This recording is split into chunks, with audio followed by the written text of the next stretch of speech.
Just want to say good morning to everyone and welcome to the November 2021 Potomac River Basin Drinking Water Source Protection Partnership meeting.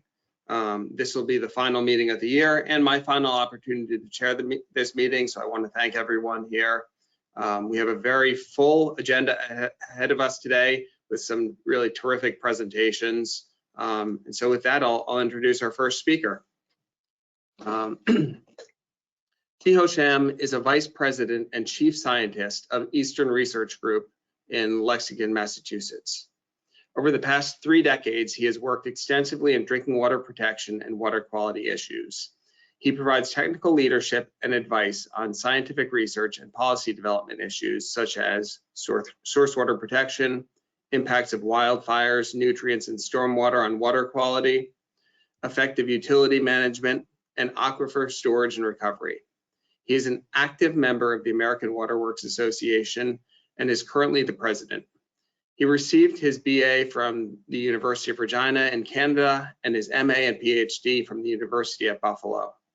Prior to joining the consulting field, Chao was a faculty member of Boston University from 1982 to 1992, and currently he's an adjunct professor and research fellow at Clark University in Worcester, Massachusetts.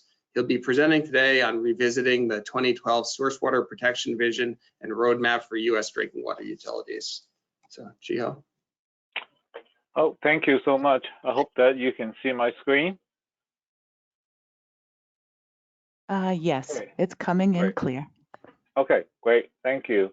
Well, thank you for having me here. Drinking water and source water protection is very important to me. I'm actually very passionate about this particular topic.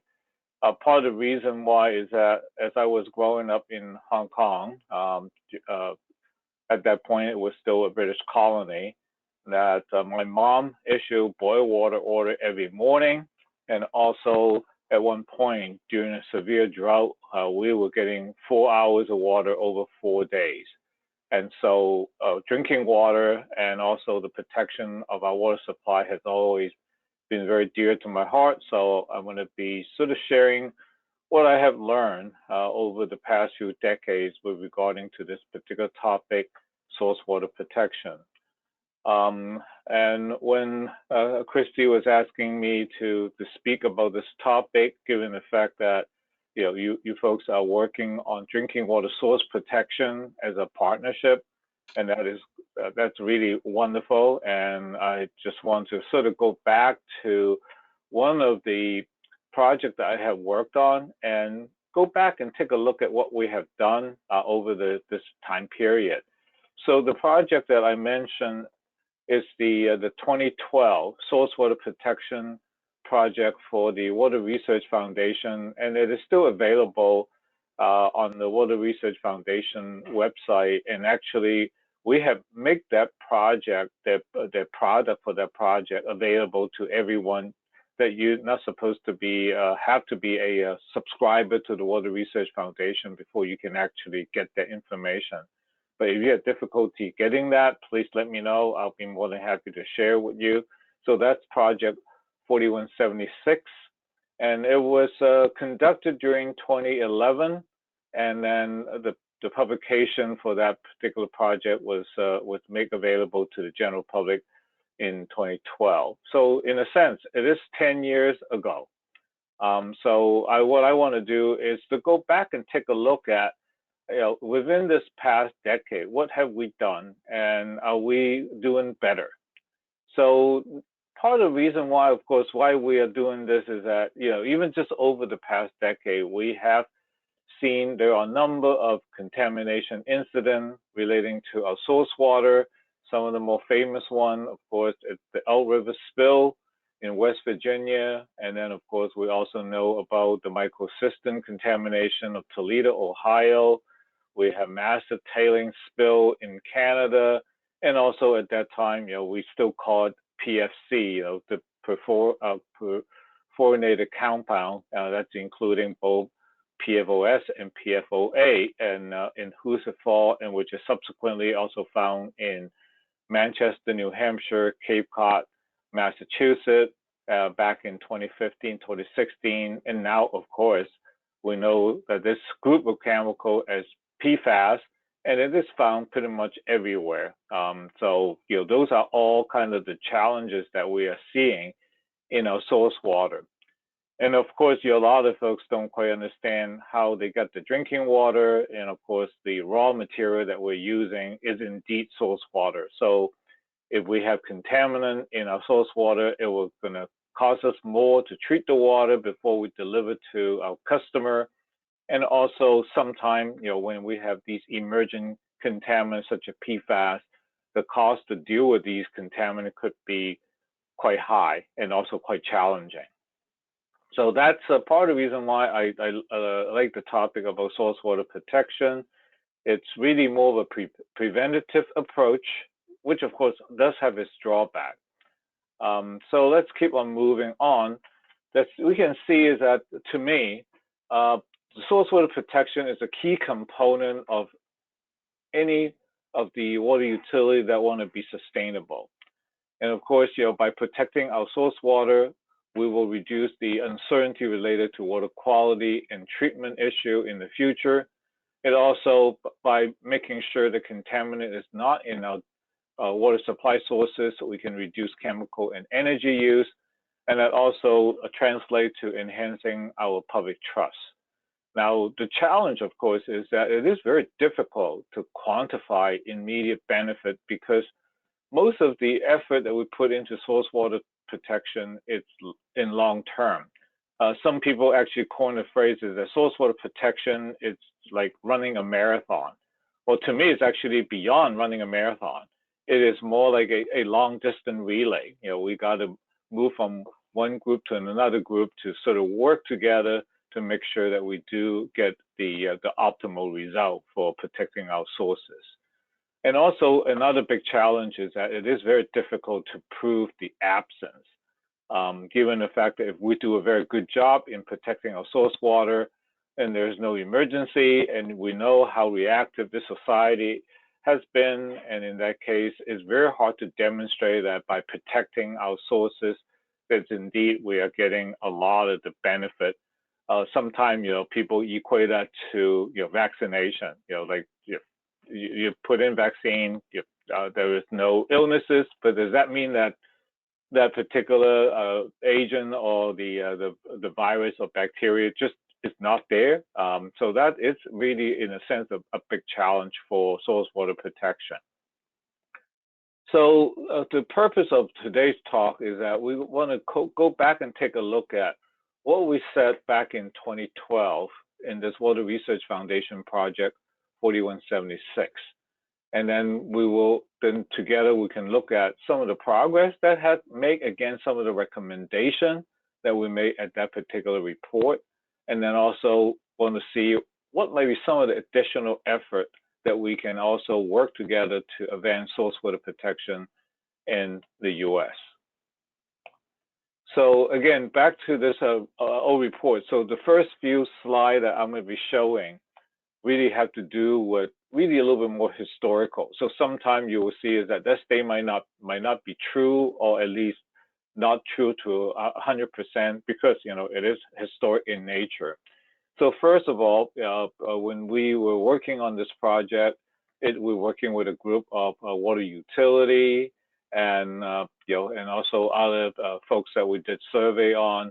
And the main thing is that we do have this particular notion is that we want to identify what are some of the critical elements that we can put together to create a unified source water protection roadmap, and then using that to define steps that could be taken to set this roadmap into motion. Okay, so that is kind of the original goal of that project back in 2012. And then we do have quite a few participating utility, including one of your partner, the Washington Aqueduct. So you can see most of the utilities across the country. Now, a lot of them tend to be on the larger size. And there are some small systems, and I will show you again some of the number. But also, if you're interested in it, please feel free to download the report and take a look at it. And then again, just using that as a baseline to see what we have achieved over the past decade. So for this project, there are various different elements. We looked at, we did a literature review, background review. We have an interview of the water utility. We put together some utility case study, and then we also put together a workshop that invited a number of water utility and our partner to come together to actually talk about how do we go about to actually develop this roadmap and this vision, and then also how do we implement our vision and put this roadmap into motion. So you can actually see there are a number of reports. There's a full report, and for that particular report, only the electronic version is available. And then there's a shorter version that was printed. Even at that point, we start moving everything into the electronic media. And so if you are looking for these two reports, and that's the what we will call it, is one is the developing a vision and roadmap for source water protection for U.S. drinking water utility. And then the other one, which is a shorter version, is the source water protection vision and roadmap. So what do we end up doing? We did a pretty comprehensive interview. Well, I guess it depends on how you perceive it, comprehensive. We did look at 60 community water systems. 30 of them are surface water and 30 of them are groundwater based. And we do want to include a wide spectrum of systems of different sizes and different locations, so we don't have any kind of geographical biases. And then also all the interview, we're using the same form. So we want to capture all the same type of information for use for this particular research project.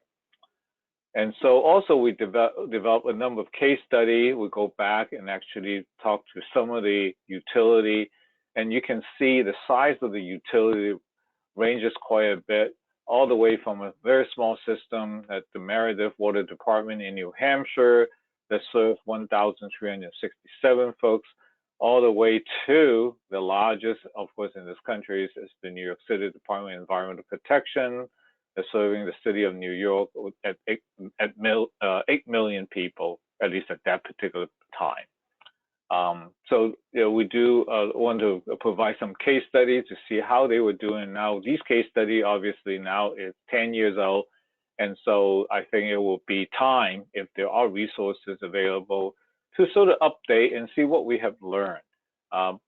At these particular water utility, what have they accomplished, and also what are some of the new initiatives they have put in to make their source water protection program more effective. So the product, as I mentioned, is the following. What we want to do is articulate a source water protection vision of the U.S. water utility, defining the goal to attain our vision, and then also identify benchmark reflecting how do we go about to attain the goal that we set for this particular research project, and then also developing strategy, and then organizing all these material into a roadmap for U.S. water utility. Now, right off the bat, we say, well, let's establish a vision. So now this vision is very, in a sense, maybe not realistic, but it is grand. Because I think this is what we want to shoot for. Now, we're probably not going to be making it, but on the other hand, it's always good to see the reason why we couldn't make it, and then identify the gap so we can do a better job the next time around. So our vision is that source water protection is essential for providing a reliable supply of high quality drinking water. And by 2025, every public community water supply will be protected by an active source water protection program. Well, this is only 4 years from now, and how are we doing? That would be a very good question, but at least I know there are a number of activities, including the activity that you folks have been working on, is indeed putting together an active source water protection program, and to do what you can in protecting the source water for a large number of communities in the Potomac River Basin. So out of this particular project, we have identified 4 major themes. We want to keep it simple because, one of the things that, of course, we know that no 2 source water are alike, and also no 2 water systems are exactly alike. So there are going to be a lot of challenge, but overall, there are going to be some common theme. And so in this case, what we did is to put them into these 4 specific themes with the help with a number of water utility in our workshop.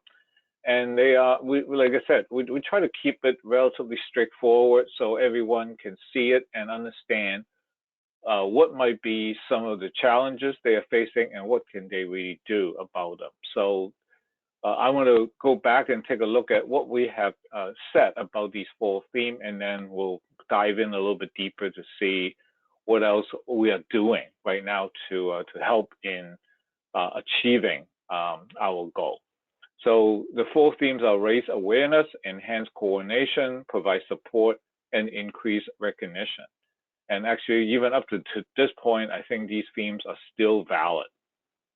So for raise awareness, this is kind of what we have talked about, that we need to raise awareness of the importance and value of source water protection. Greater awareness is needed at various different levels.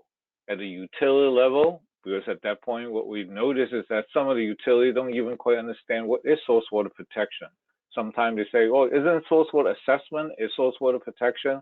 And so I think there's definitely we need to raise awareness at the utility level.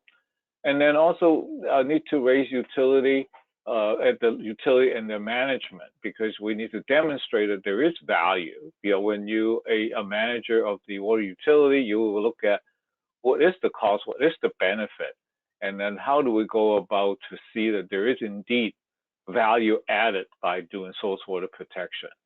And also we want to raise awareness at a consumer level so they can understand what is the benefit and value of source water protection. As most of you have done, if you go out on the street and actually talk to kind of a regular person, a regular citizen, and ask them, do you know where you get your water from? A lot of them will say, yeah, from my tap. But if you trace it back further, very few people know that they got their water, say, from the Potomac River or from a reservoir. And so in that case, there are reasons why they probably couldn't practice any constraint in sort of contaminating sort of the land around the river, and also maybe disposing trash directly into the river. We see that quite often, and that signage might help. But again, I think we need to do a better job with that. And then also we need to raise awareness at the stakeholder level so they can gain a better understanding of the importance of protecting our drinking water supply sources, and then also how do we prioritize the very different usage of these water. And for water that have been used for drinking water, maybe they should have a much higher priority as compared to other usage. So that's raise awareness. The second part is to enhance coordination. And I did see quite a bit of progress that's been made in the past decade, but there's still work to be done. So what we're looking at that point is that program, effort, and regulation affecting source water protection can be conflicting, redundant, or lack in focus. So our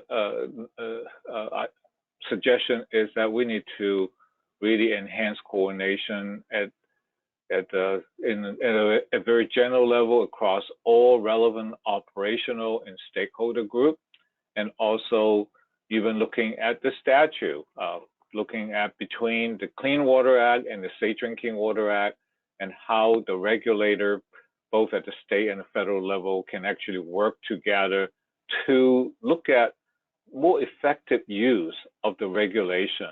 So in that case, they can use that to protect our drinking water interests, which of course clearly will affect public health and our economy.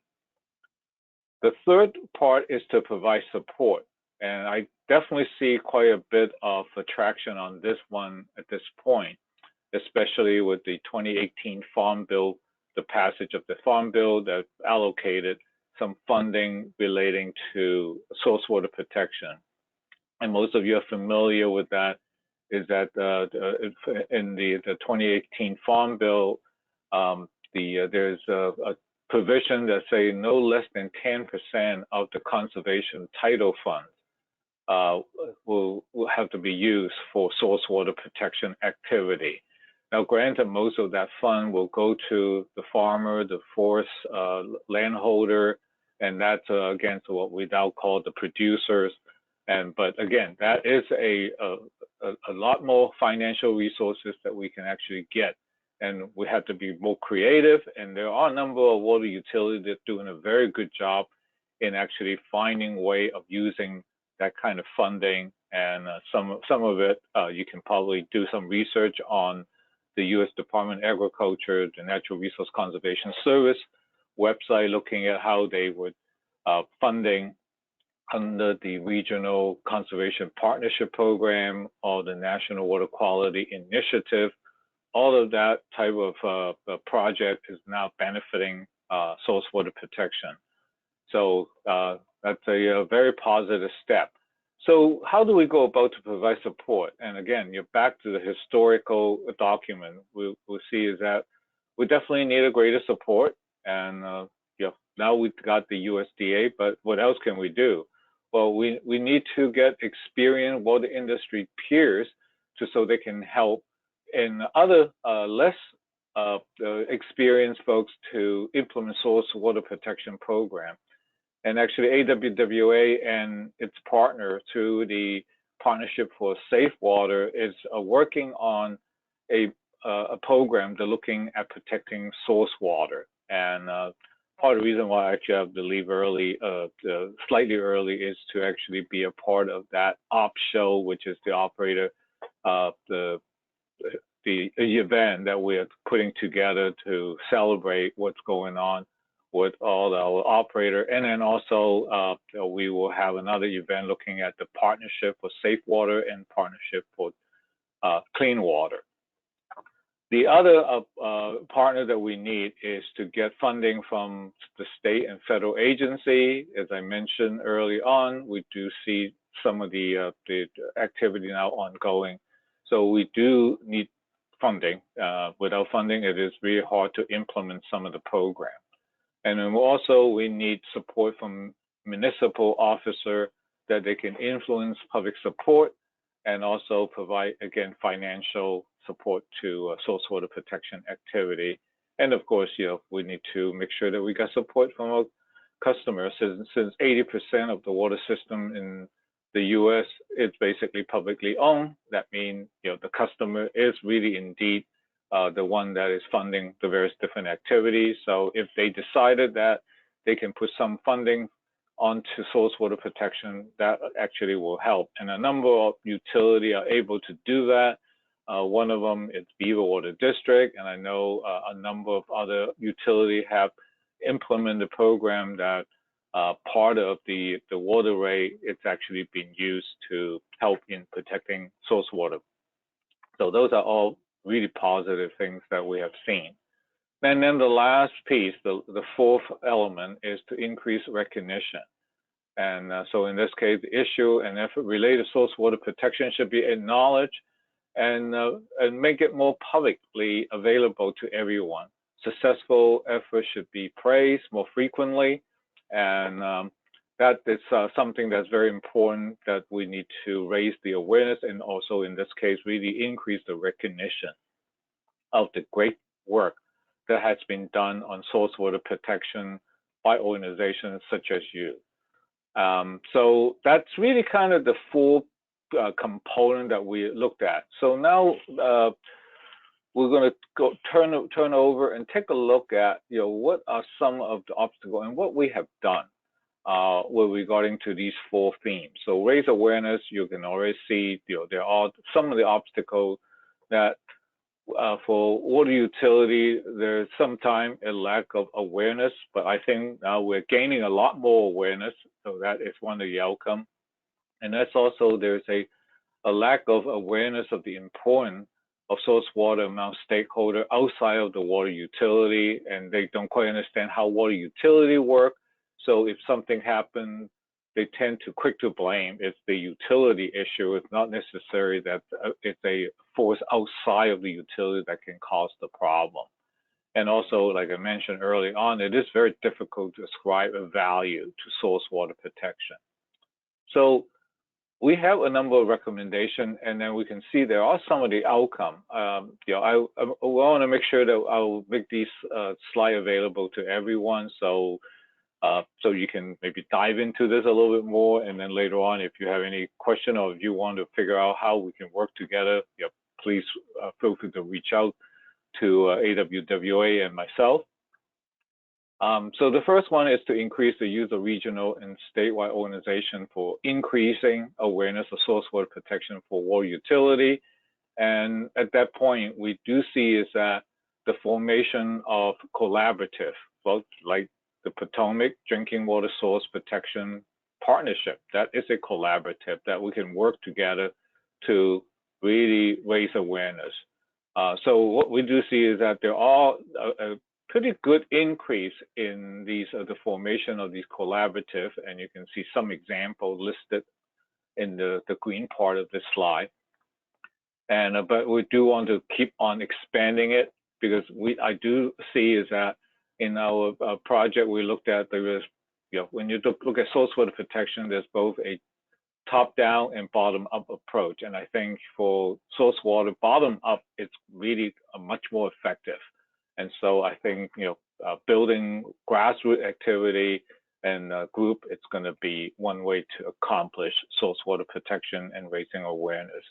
And also performing knowledge gap analysis for individual water utility and stakeholder group. And there's a number of projects in the earlier day from the Water Research Foundation. There are workshops like 4595, and then also there are projects 4651 and 4702.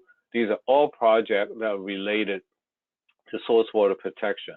And also AWWA, in conjunction with the U.S. Forest Service and the U.S. Endowment of Forestry and Community, put together a project that try to quantify land use and treatment costs. And I know there is a project that was done. Project 4702 is actually for Potomac River Basin, and try to quantify what might be the relationship between land conservation and water supply. So we do see now a lot more information available to try to justify what might be the cost associated with source water protection program and the benefit.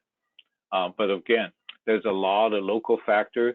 And we actually sort of see is that by going through a lot of what we have done in the past, having a general, you know, sort of statistical approach might not work very well. And we might want to go into really system by system, looking at watershed by watershed to really quantify, you know, what can be achieved within that watershed, especially if we can start using other tools like the triple bottom line, life cycle assessment. All of that tool might be helpful in letting people know what kind of benefit we can actually achieve in the long run.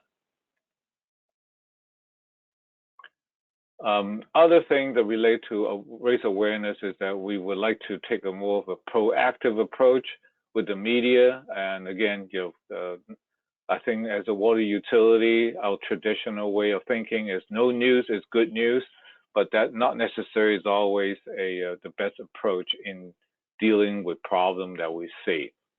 And also recognizing and educating water utility management in helping them to quantify the source water protection program. It's also going to be useful.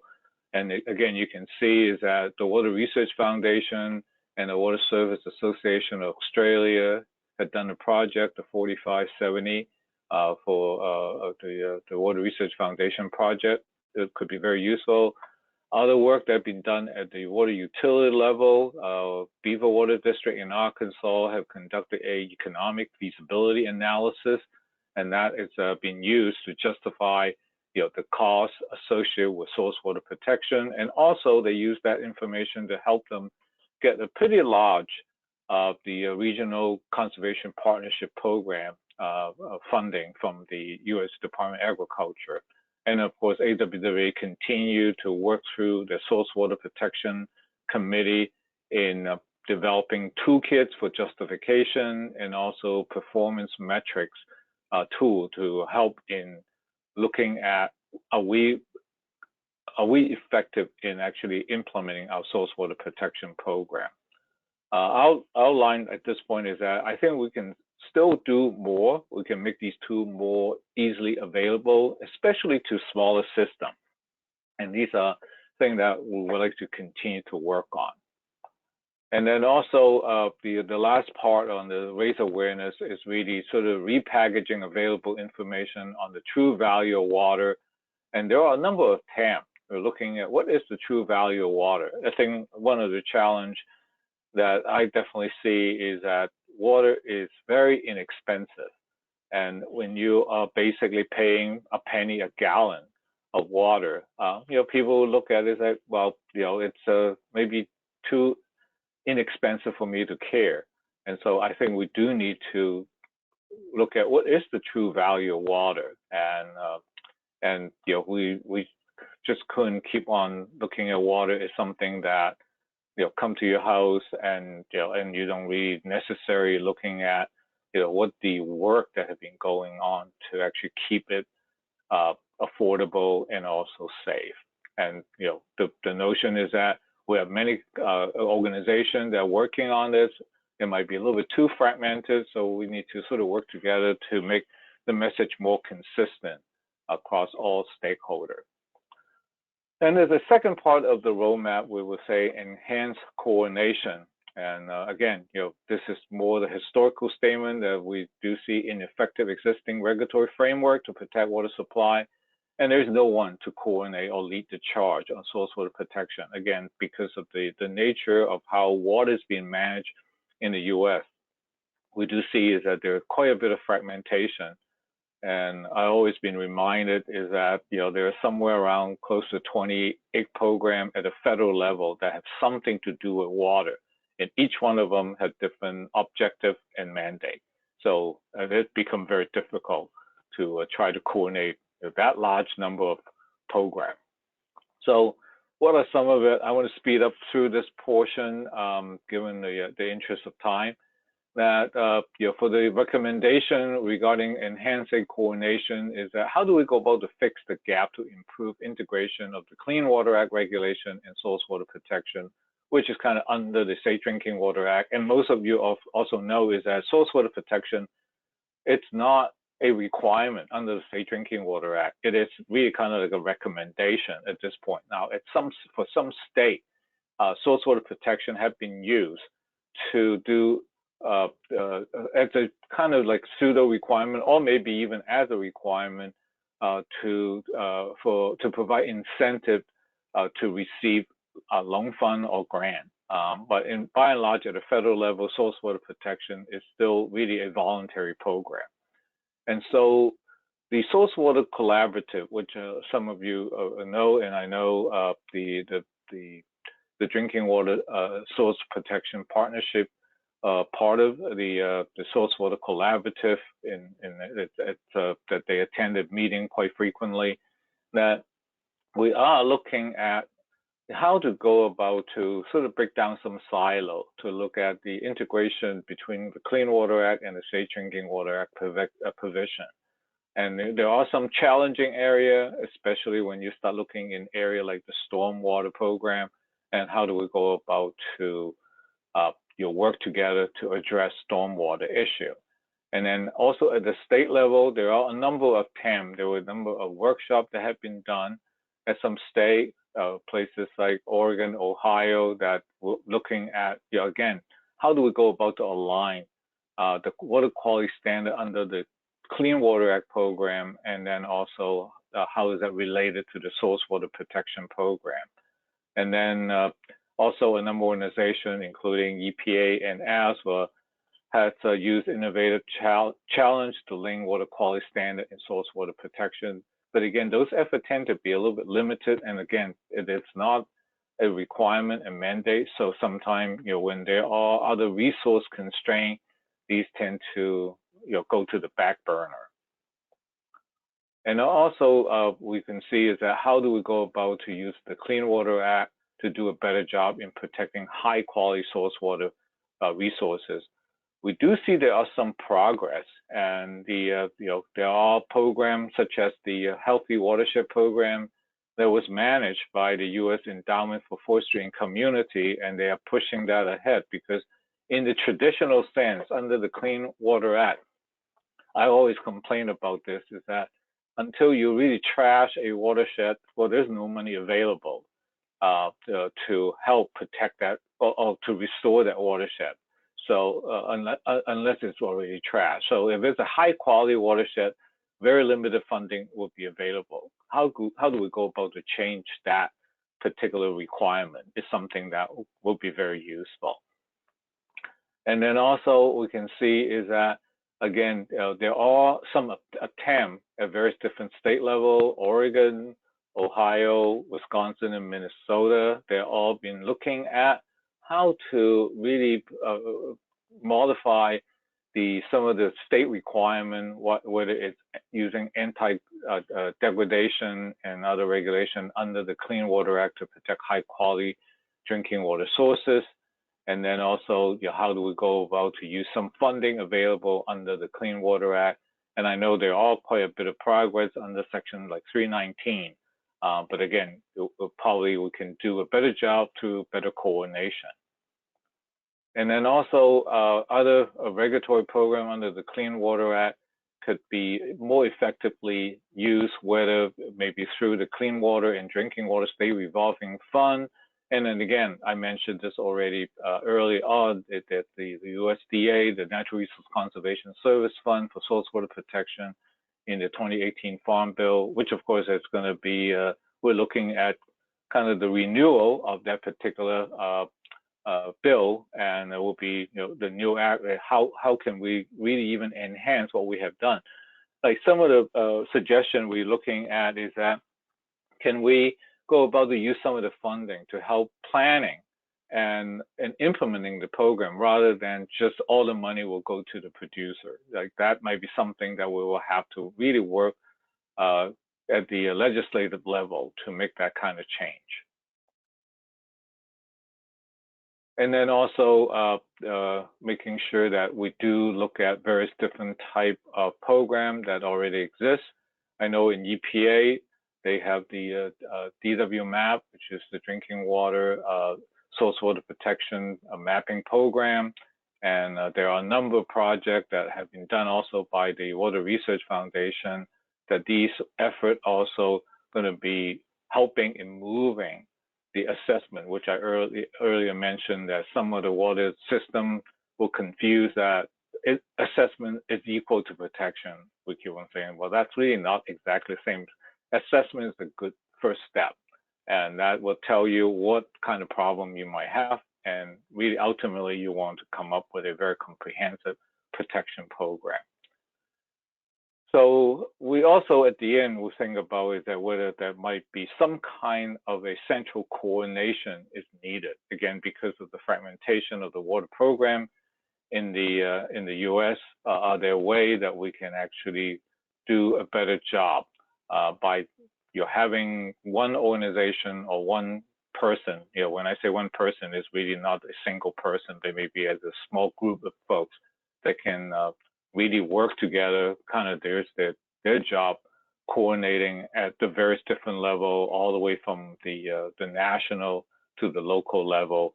That will hopefully make it more effective to share information, share knowledge, and also providing various different tools and case study for folks to use. And then the third component, which is provide support, and I think I can go through this really quick, is that there is no organized mechanism for water utility to teach and support one another.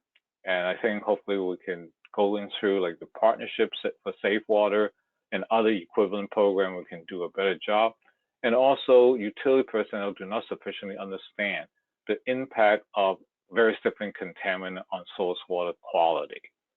So again, this is really now focusing on education and training program. and both at the monitoring, research, and audit level. And these are things that we see that can get a better payoff if we can have a more consistent message and some form of certification accreditation through various different organizations that are all really in the business of providing training and developing workshops. And so in that case, we can have a consistent message, make them scalable, that could be used for large system all the way to very small system. And so these will be good effort for us to put together. And then also really conduct research to help the system to understand the impact of all these contaminants such as like PFAS and cyanotoxin. Again, there's information out there, but again, can we actually make them really more scientific, more risk-based? And then in that case, people don't just panic. And as I mentioned, we tend to be very reactive. So when folks think about PFAS, all of a sudden, oh, we need a regulation now. But since we already live with PFAS probably for 40+ years, and this is a challenge to the water utility, is that how do we go about to address these emerging contaminants, and how do we go about to get folks to understand better of the impact of these contaminants. I always learn from Dr. Griffin from Tufts University School of Public Health. He always just say, if you don't put the contaminants in, you don't have to take it out. And that's the whole reason why we need to protect our source water.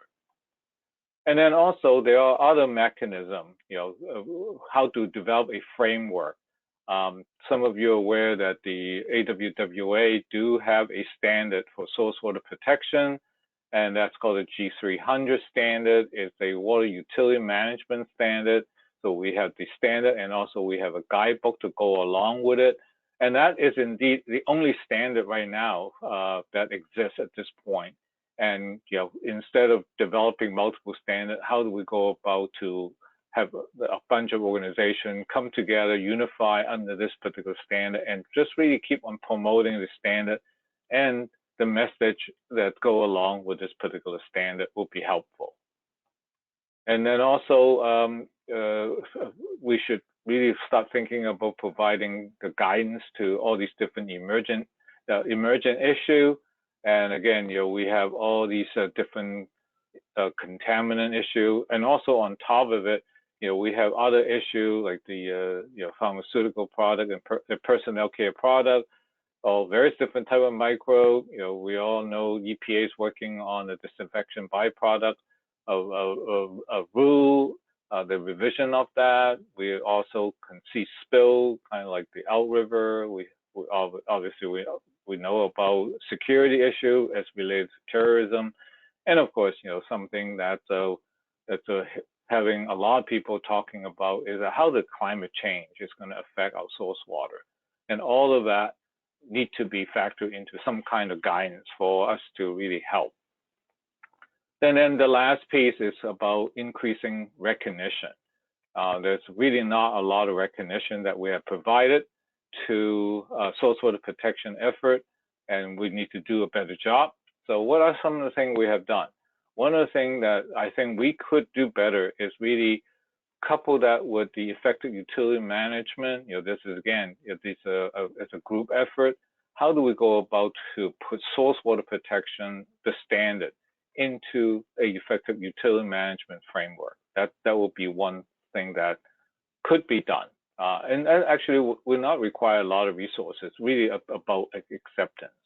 And then also promoting the recognition at a national organization, watershed, aquifer council, interstate commissions such as yours, and local state legislative body to actually providing recognition to source water protection effort. And I think we are making some headway, but there's still quite a bit of work need to be done. And then, so in summary, these are the things that we have looked at: raise awareness. We should be providing good news regarding our effort by the water profession to protect drinking water from source to tap. So enhancing our source water protection week. Some of you are aware that the AWWA actually put out a source water protection week. That's the end of September. And it got very good participation.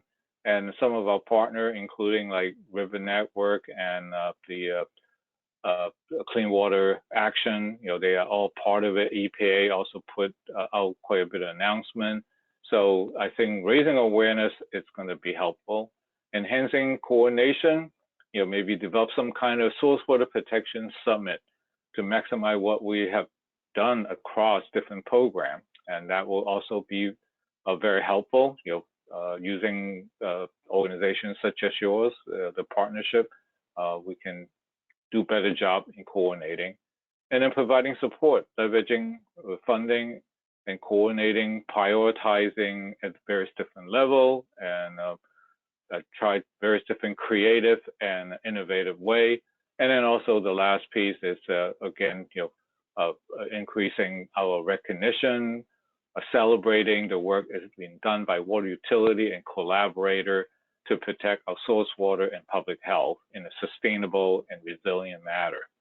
So that's really kind of what I have. So if you have questions, I know I have to jump off as we speak, but I'll be back somewhere around noontime. And if you do have questions, I'll be happy to entertain those questions and do my best, because really one thing I'm here is to learn from you all, because you folks are really kind of much closer to the sources, and I'm probably looking at really more of a national level.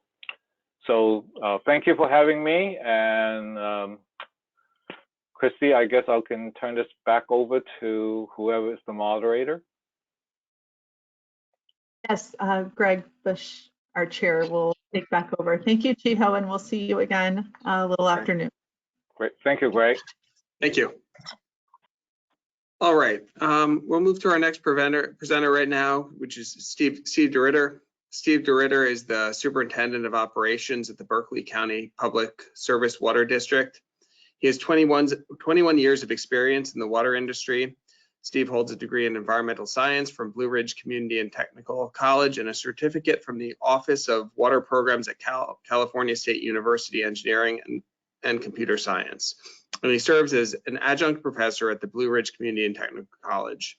Steve is a board member with the Berkeley County Local Emergency Planning Committee and chairs the West Virginia American Water Works Association Utility Committee. Steve will be presenting a year in review and proposed work plan for the group.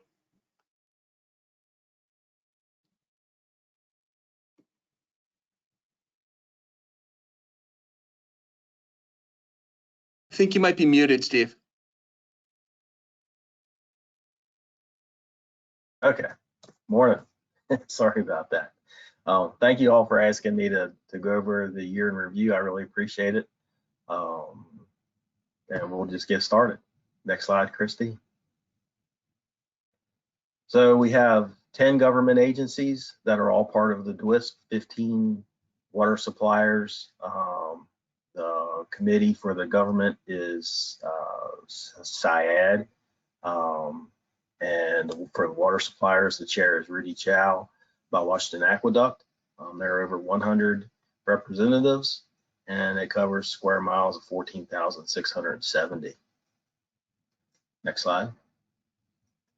So the working groups, there are 7 working groups total. The early warning and emergency response, water quality, urban and industrial, contaminants of emerging concern, agricultural issues, reaching out group, and land prioritization implementation. So we're going to go through each of those groups.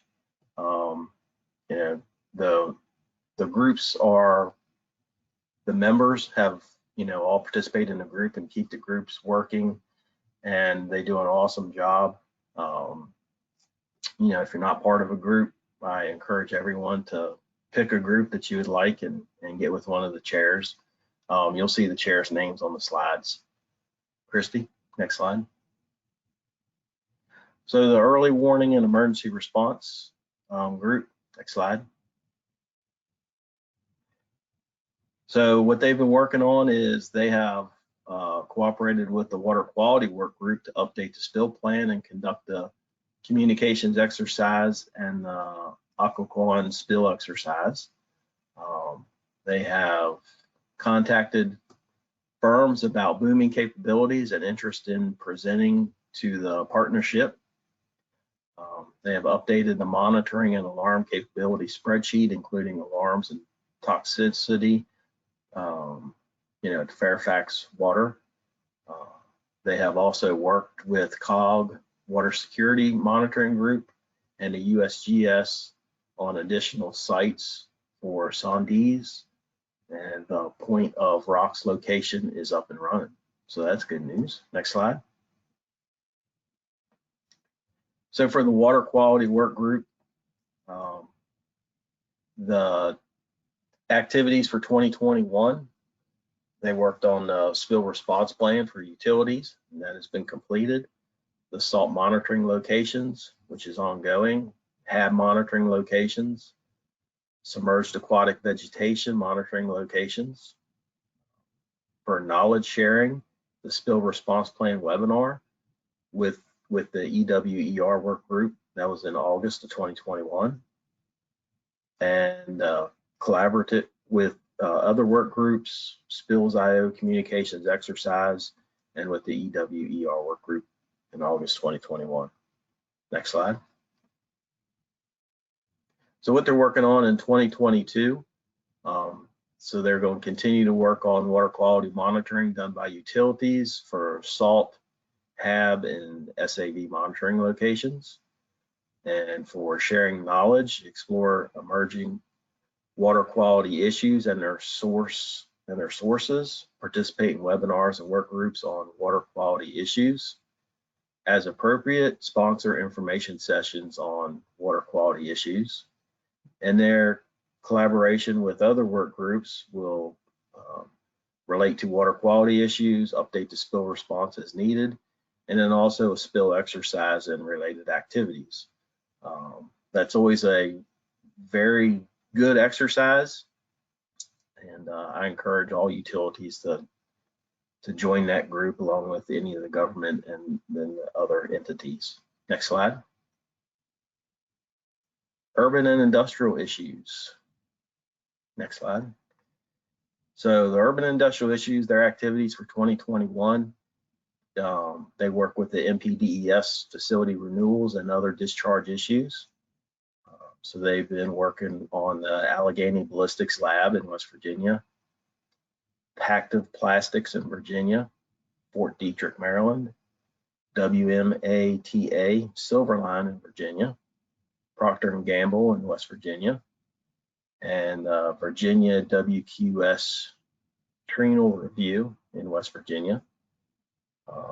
They support and coordination for Water Suite, MW COG Water Sector Program, and salination winter chemicals, participation in NSF funded research on the Occoquan watershed, and then participation in the Metro DC regional sanitation monitoring and education efforts.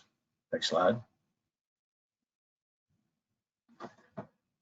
So what they're planning on working on in 2022, continue the goals and objectives laid out in the strategic plan, monitor, review, and comment on applicable MPDES or equivalent state discharge permits, renewals to advise regulators about drinking water, source water concerns and impacts, explore ways to standardize MPDES permit language requiring downstream notification of spills in the Potomac or other tributaries, continue efforts to research, monitor, and promote best management practices to reverse the long-term salinization of drinking water supplies.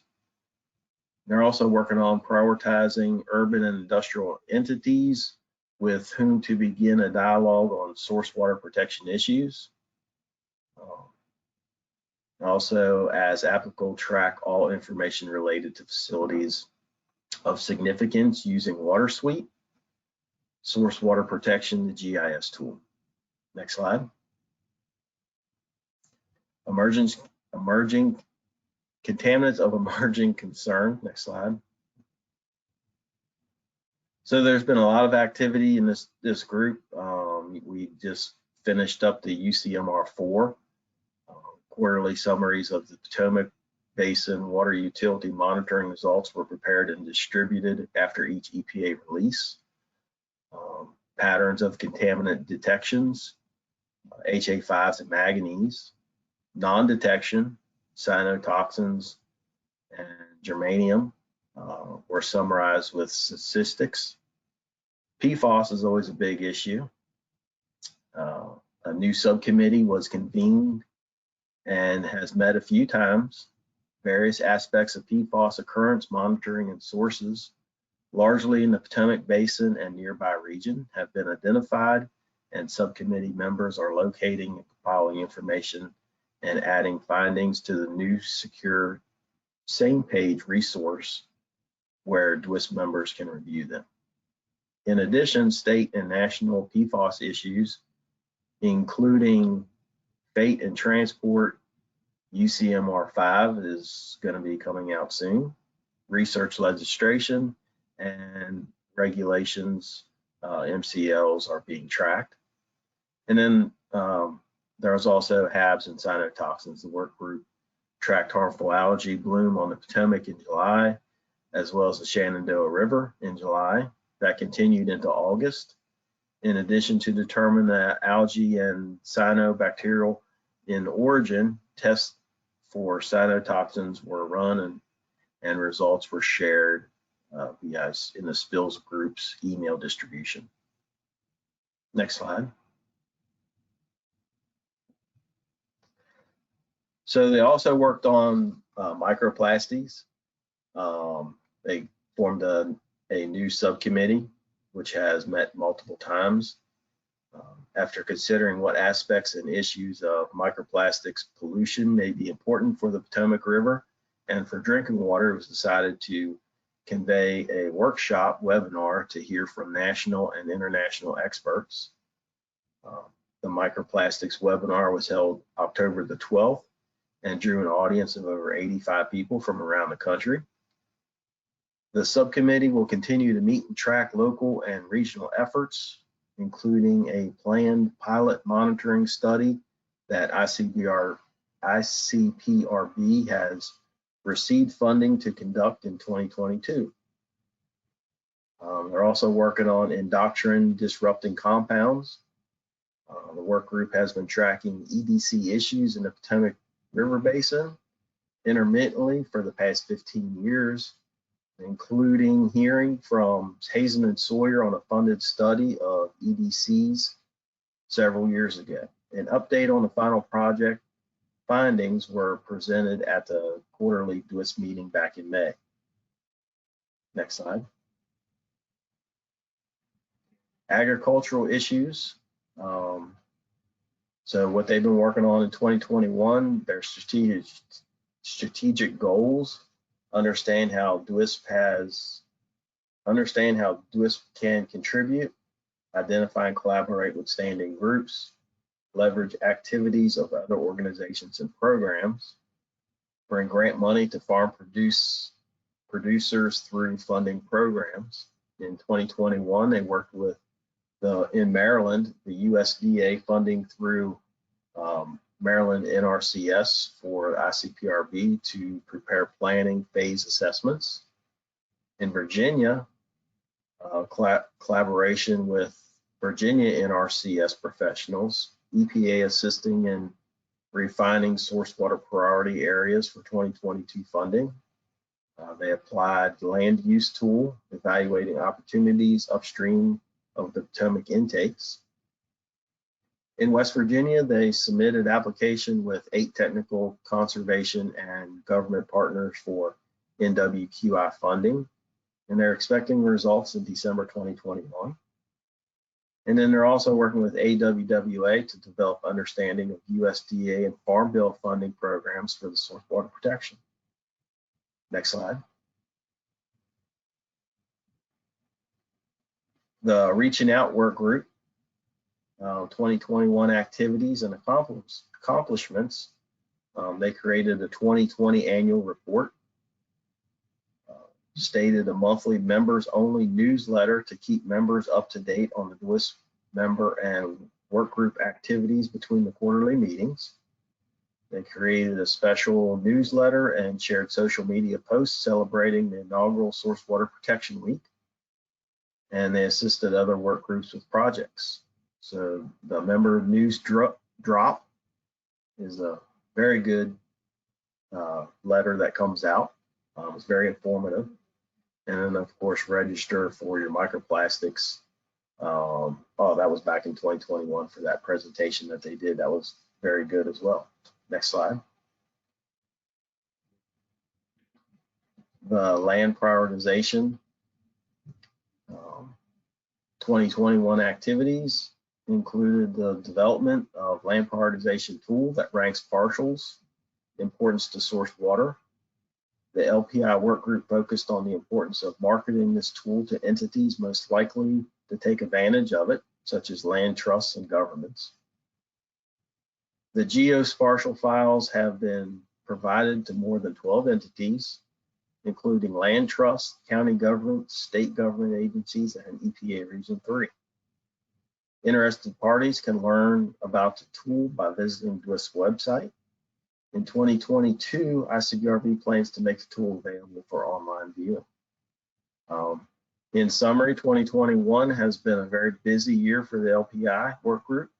The efforts of members have led to a broad dissemination of this important tool and meaningful engagement with Basin stakeholders. Next slide. The administration, DWSP coordination, partnership support.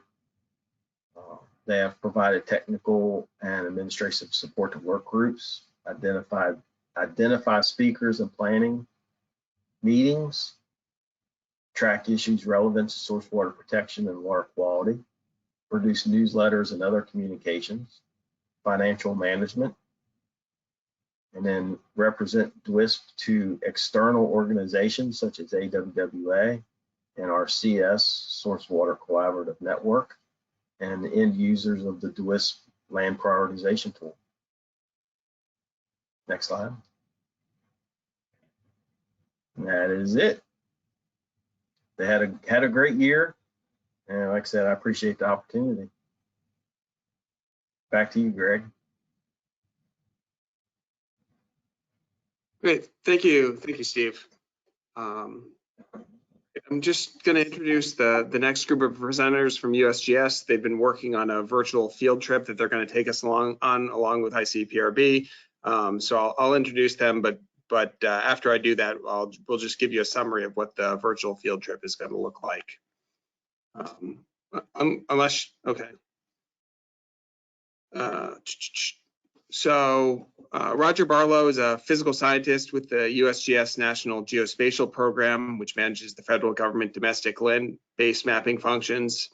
Roger coordinates the acquisition and distribution of elevation data over the Chesapeake Bay and Delaware River watersheds and maintains coordination with hydrography partners in the mid-Atlantic states at federal, state, regional, and local organizational level for the improvement of the national hydrographic data set and watershed boundary data set.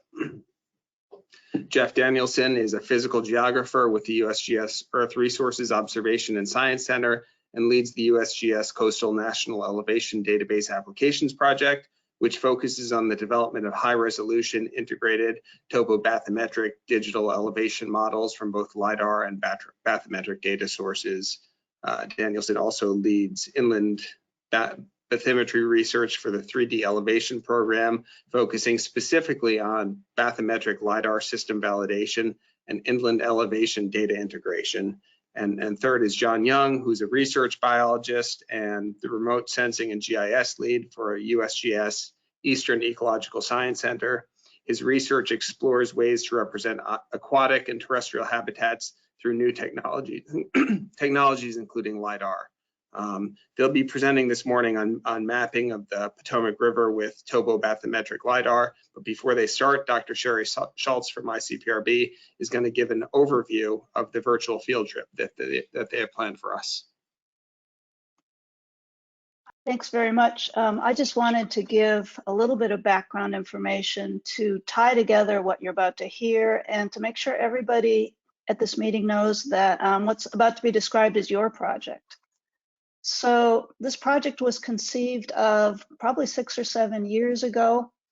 As you know, ICPRB, if there's a spill in the Potomac Basin, provides water utilities with estimates of time of travel to their intakes.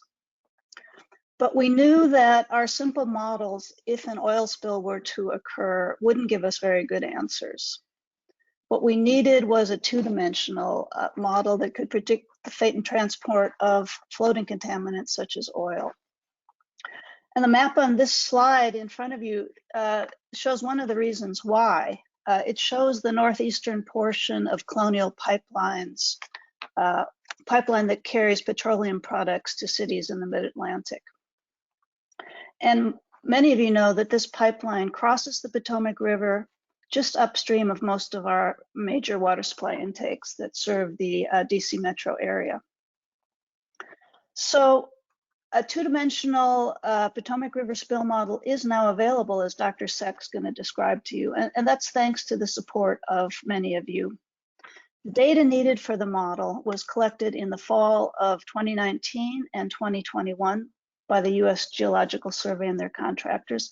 And the data collection was made possible first by funding from the co-op utilities, Fairfax Water, WSSC, Washington Aqueduct, and indirectly by their wholesale customers. It was also funded by the Drinking Water Source Protection Partnership. You all donated $50,000. This was from mitigation funding donated to you by the District Department of Energy and Environment.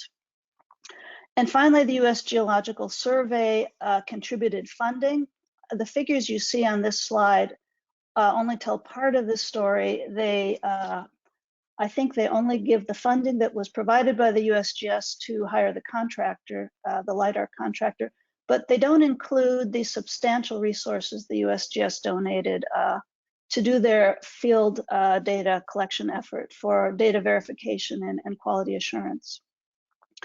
Building the model was primarily funded by the Department of Homeland Security through their Urban Area Security Initiatives program. And we're grateful to COG and to the Water Security Work Group for securing this funding for us. And finally, a little bit of funding was donated by EPA Region 3 in the early days of the modeling before the COG funding was available. Some of the modeling was begun with our EPA Region 6 grant. So finally, I just want to thank all of you for contributing to this effort to make our source water just a little bit safer. And now I'll turn it over to the USGS.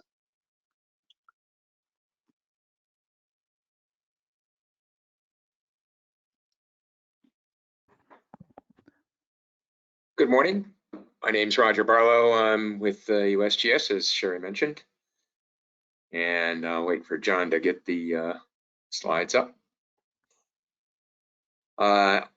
As Sherry implied, I'll be talking about partnership and the acquisition of the Lidar data. I'll actually provide a brief explanation of what Lidar data is, since I'm not familiar with all the audience folks and knowing what they may understand about Lidar, and I deal with it every day, so I'll offer an explanation. And my colleague Jeff Danielson will provide a background on the validation of the data, and John Young will provide use cases. So as we go on, we'll get into those items. Next slide, please, John.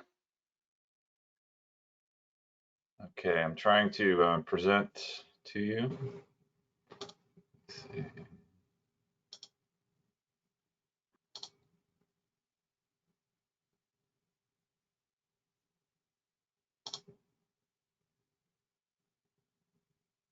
Hey, there we go. So the emphasis here is on partnership, and that's a large part of my function. Our discussions with ICPRB started some years ago with Carlton Haywood.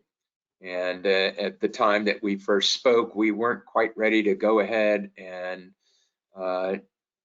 fund and contract for a topographic bathymetric collection. We were still getting our capabilities in line and our contract mechanism formed in order to do that.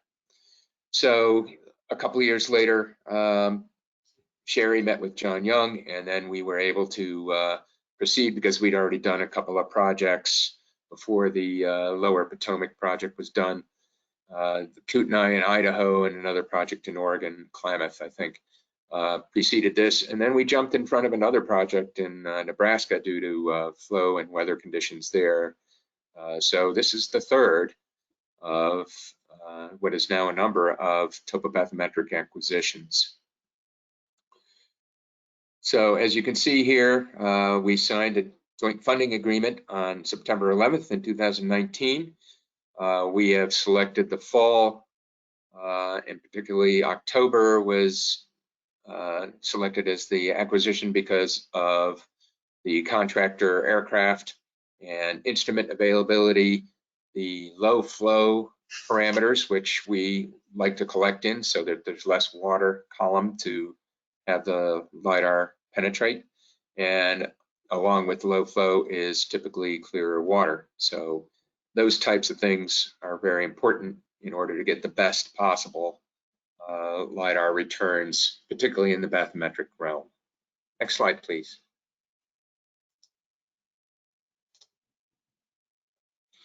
I'm going to skip over this one, and John's going to get into the use cases, but I do want to mention that there are a lot of moving parts here, both outside of the USGS and inside in particular. And John and Jeff and I worked very hard with the Northeast region, and John in particular worked with the Water Science Centers and another center, the Coastal Marine Geology Center in Woods Hole, Massachusetts, to bring in various other remote sensing capabilities to augment the LiDAR acquisition.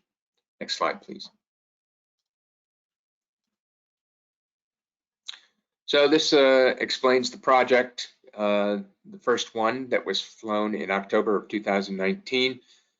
We have the downstream area that goes from Little Falls up to near Leesburg, and then the upstream portion that went from near Leesburg upstream to Shepherdstown. And we also have that small 4 to 5 mile segment of the Shenandoah from its confluence with the Potomac upstream to the Millville Dam. That's a fairly large area.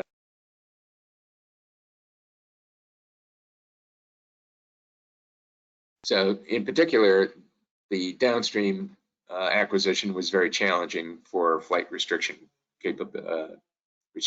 and I'll get into that a little bit later. Next slide, please.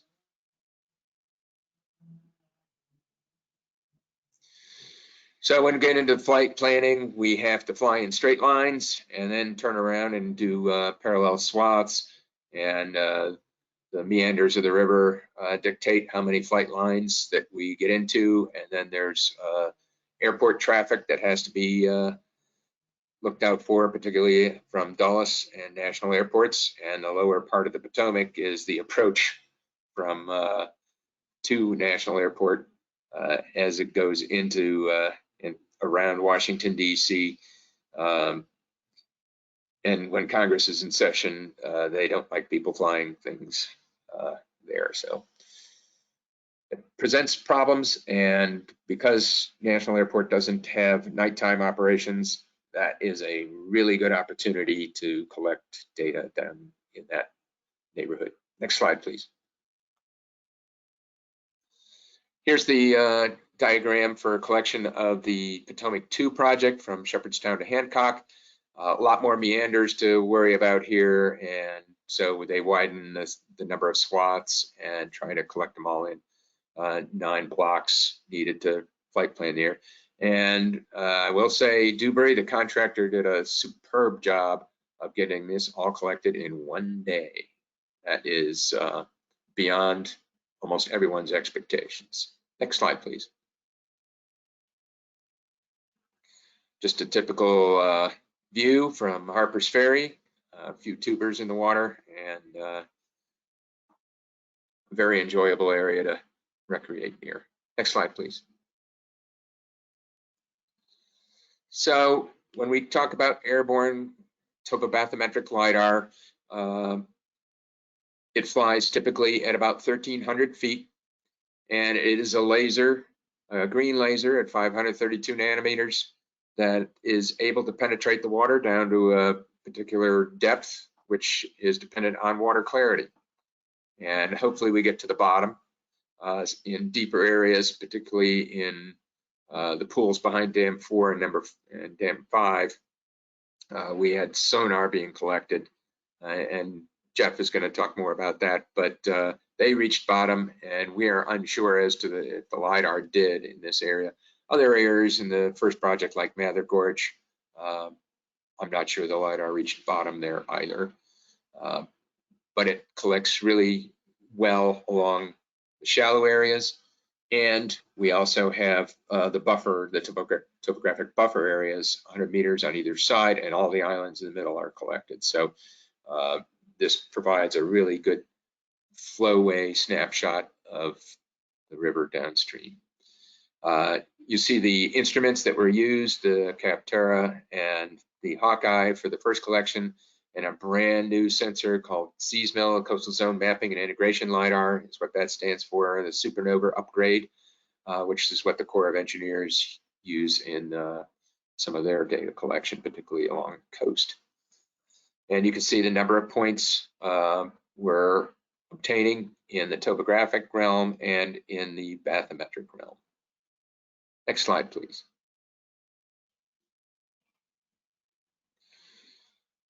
And the meat and potatoes of LiDAR collection are the point files. So the individual points are classified, and you can see the topographic LiDAR points classification in the upper part of this slide, and you can see the bathymetric classifications in the lower slide. Next slide, please.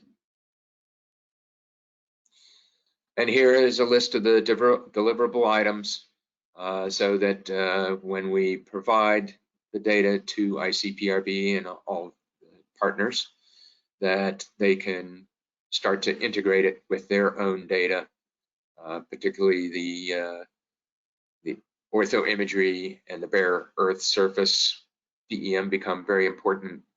The classified point cloud gives you the precise elevation, and Jeff will talk about the accuracy of that data in his discussion. But we were very pleased with the accuracy as we set up field real-time GPS stations to help measure that during the flight. Next slide, please. Sherry did her her duty to monitor the flow stations. We did have flow parameters identified prior to the collection so that we know whether it would meet the flight characteristics of the LiDAR. For Little Falls, it was 3,000 cubic feet per second maximum, and at Shepherdstown it was 2,000 cubic feet per second maximum, and at Hancock it was 1,000 cubic feet per second. So we were able to meet all of those parameters in each location for both Potomac 1 and Potomac 2 collections. Next slide, please. Just a little shot from the aircraft. There's always a different problem coming in, and in this case it was a fall day with relatively warm water and cool air, and there was some fog that we had to wait to burn off on I think this is the first day of collection of the Lower Potomac project. Next slide, please. And we also checked to make sure that the flight lines overlap and there's no gaps. So this is right at the Big Bend area, I think, in the Potomac. Next slide, please. Again, flight restriction zone was collected at night, so no ortho imagery in that case. this is, again, the flight approach pattern when the wind is from the south for National Airport. Next slide, please. And this gives you a view of what was collected, profile on day one of the Lower Potomac collection. It shows really good coverage despite the still leaf on status of the trees. And also I'll mention that photosynthesis was winding down, and that helps with some of the parameters as well. Next slide, please. And here's an example of some of the data that is collected that shows the bottom of a particular cross-section of the Potomac near Shepherdstown. And my last slide, please. Oh, and that shows the water surface, synthetic surface generated in blue, and the green points are the bottom as detected by the LIDAR. So you can see a measurement there of just over 2.5 meters. Next slide, please. And my last slide shows, again, that section of the river. You can see the striations in the rock in the bottom. And then we did some ground-based LIDAR surveying. LIDAR is, again, a laser from an aircraft. It's a green laser that's able to penetrate the water. And that's why we're using that in conjunction with other instruments to try and integrate the data, because no one sensor system can provide all the bathymetric data for the river. So sonar and LIDAR are being the primary two, and then we did GPS weighting surveys. And with that, I'll turn it over to my colleague, Jeff Danielson.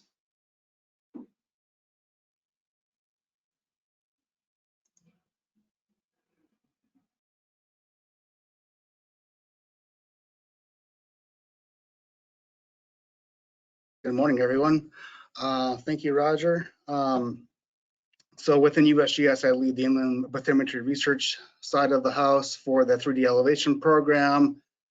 And you know, as a program, we focus largely on mapping the nation with topographic LIDAR. But now we're moving forward with trying to map rivers using bathymetric LIDAR, as well as I'll talk more about putting that together into seamless models. But we have to sort of understand the performance of bathymetric LIDAR in various river conditions. So as Roger mentioned, you know, water clarity, turbidity is the #1 factor in trying to see how good bathy LIDAR works to map the bottom of the river, but also bottom type of the river makes a difference, the composition of the river, depth. If you have floating vegetation, that also has an effect. So we've studied different rivers across the nation with bathy LIDAR, and Potomac is definitely one of those. This is important for USGS science because obviously having knowledge of the topography and bathymetry is important for mapping habitats and fluvial geomorphology and flood inundation mapping. This research from these studies will help 3DEP sort of operationalize the bathy LIDAR technology by building very detailed specifications that will help us contract and make it more efficient and help move the program forward. Next slide. This is some results showing our technical study of the Potomac 1 bathy LIDAR survey, which was connected with Copter 4X, Hawkeye 4X. Copter 4X is a shallow bathy LIDAR system. Hawkeye is a deeper channel system, but they both were flown on board that first mission. And the map on the left shows the location of our various field sites that we conducted fieldwork at. We had about 5 different sites or so. Next slide. And this slide kind of shows a summary of the shallow water vertical accuracy. So near shore areas that we could take weighted RTK from GPS.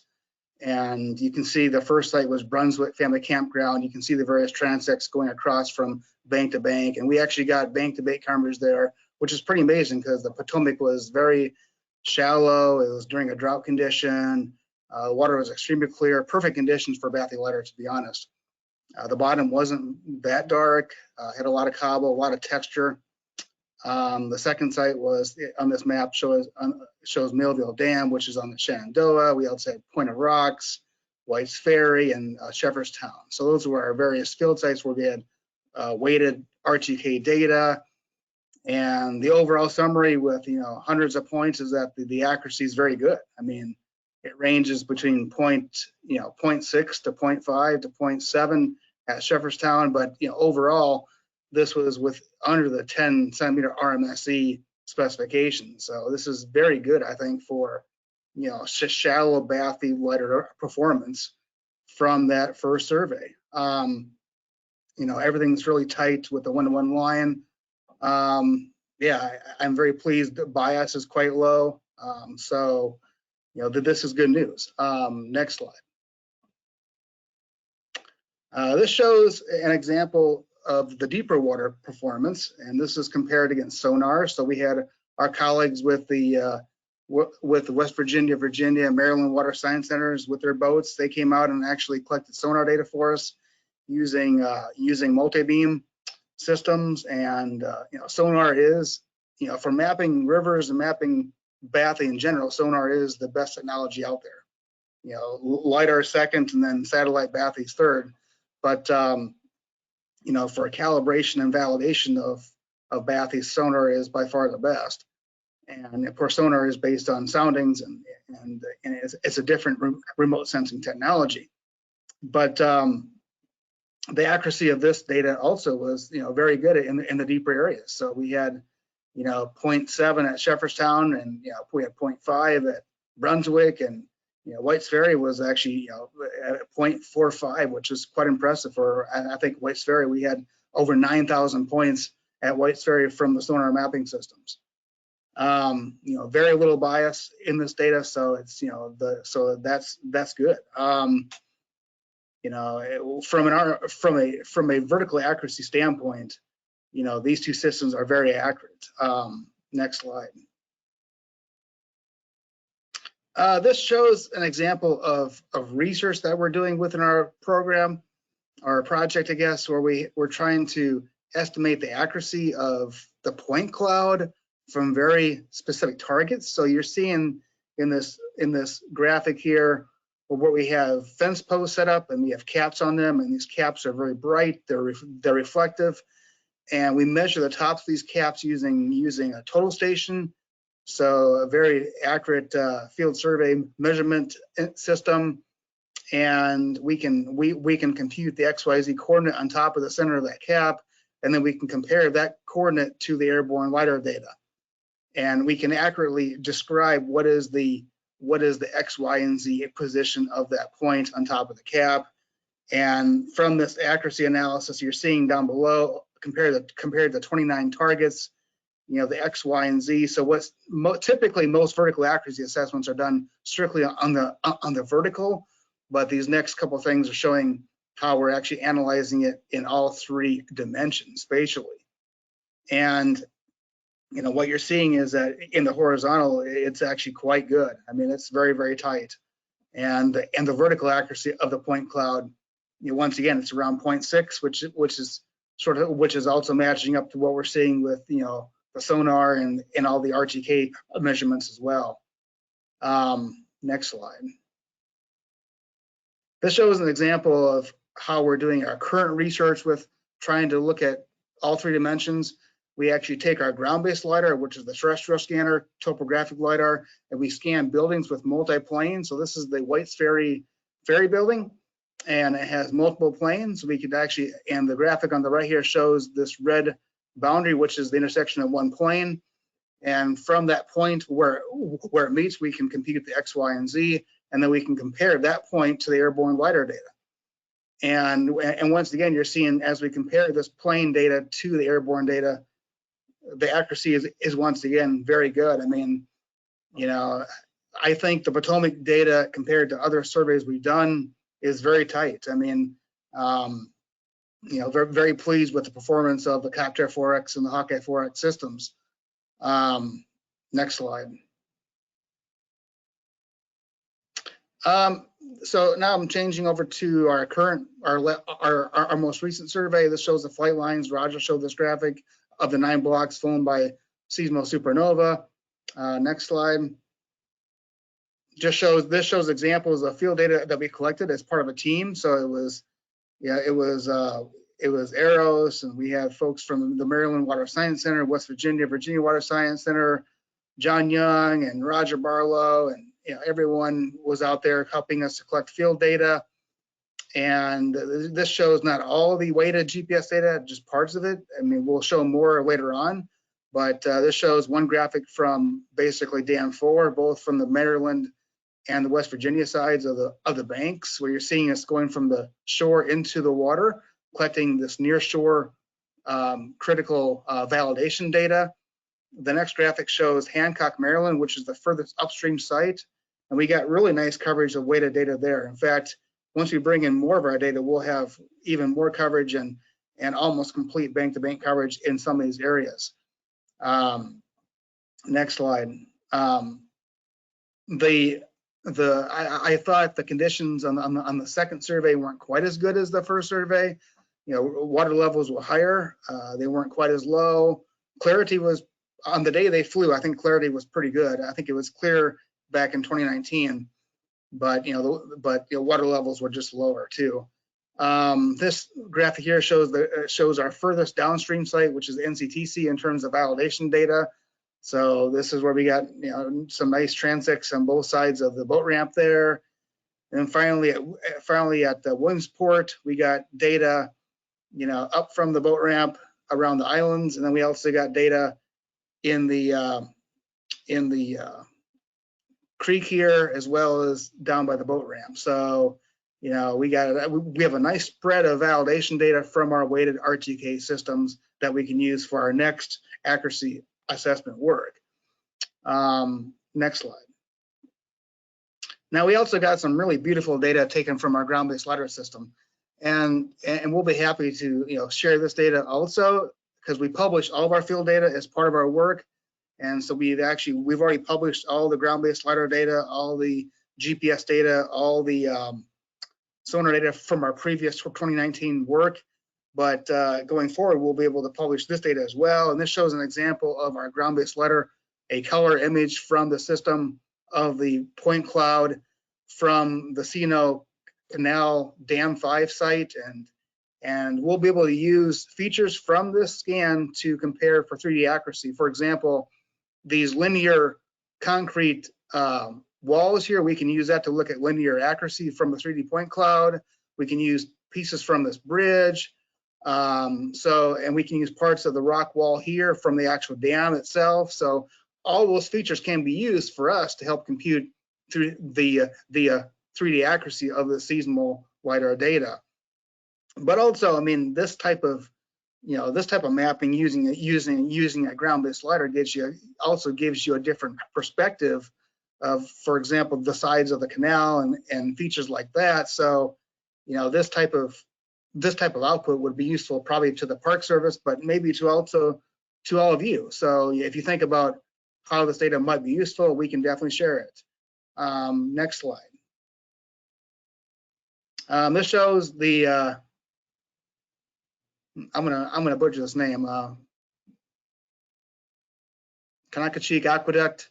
This is on the C&O Canal. This is in Williamsport, but you're seeing this side scan of the aqueduct, which is part of the C&O Canal, collected using the ground-based LiDAR. We're also going to validate the tops of this canal with the airborne data using our same 3D accuracy approaches. But this one scan, just to give you an example, this is probably 250,000 points per square meter. I mean, this is a lot of points over this one feature. And so, obviously we get 8 points per square meter from these airborne systems, but you get hundreds of points from these ground-based LiDAR systems, totaling hundreds of thousands of points. And I mean, you can see just the detail in this aqueduct from this ground scan. You can see all the different bumps and grooves, and you can see the rock face very clearly if you zoom in. For example, if there was writing on the feature, you can see that even. So it's amazing what you can see from this Regal ground-based LiDAR system. And once again, we'll share this type of product with the Park Service and with you all. This is part of our validation work, but it's some really cool stuff. Next slide. This shows another building that we scanned down at the National Training Center, NCTC, and you're seeing 4 planes on this one building. So 1, 2, 3, 4, and each of these planes, once again, forms an XYZ coordinate that we can compare to the airborne data for vertical accuracy and also horizontal accuracy assessments. We can also use the power line poles as a target, as well as other features in this area. So, just a couple scans, you can get a lot of valuable information for looking at the accuracy of the airborne data. Next graphic. Next slide.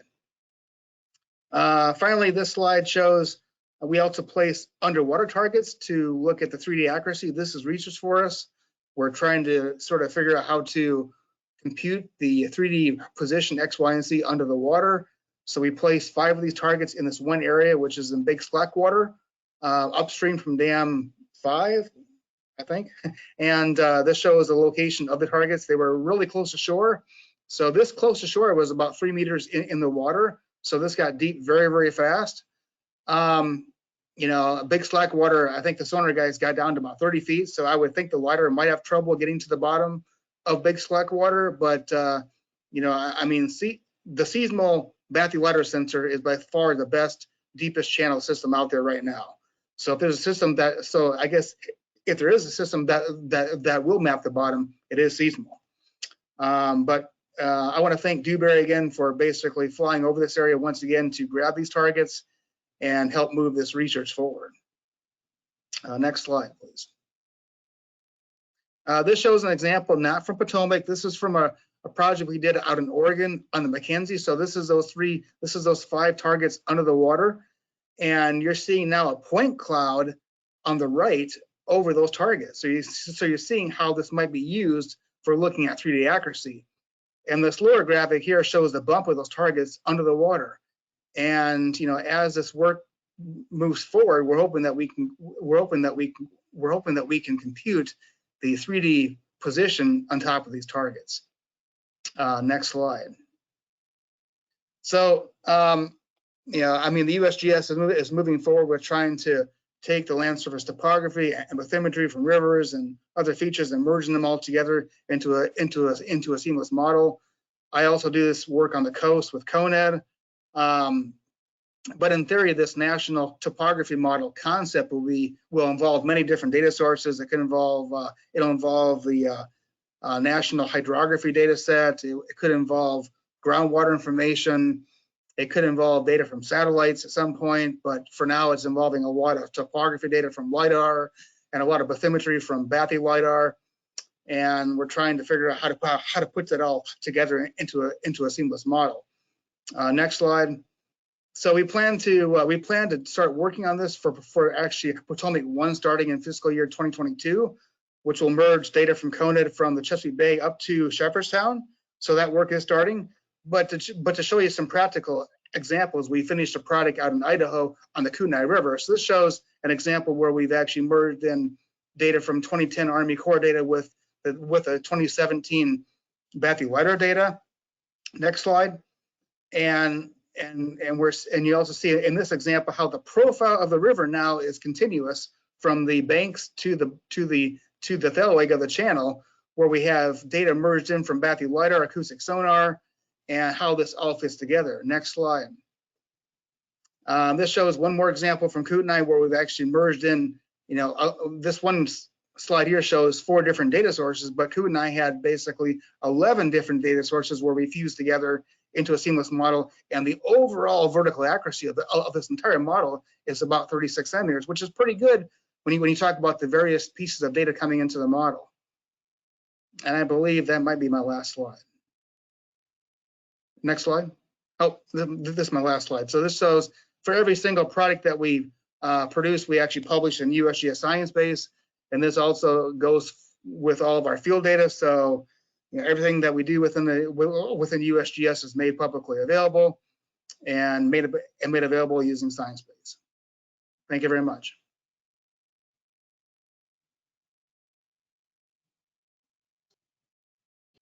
Okay, good morning, everyone. So we've heard about the acquisition of the data and the validation of the data, and I'm going to focus briefly on the application of the data. We know of and think there are many science application use cases. You're going to be hearing about one, kind of the origination of the data collection effort, which is the 2D spill modeling for ICPRB. There are other potential applications, including engineering studies. The National Park Service, C&O Canal, and Harpers Ferry Park have already shown a lot of interest in the data and have used the data that we collected, or that was collected through this project.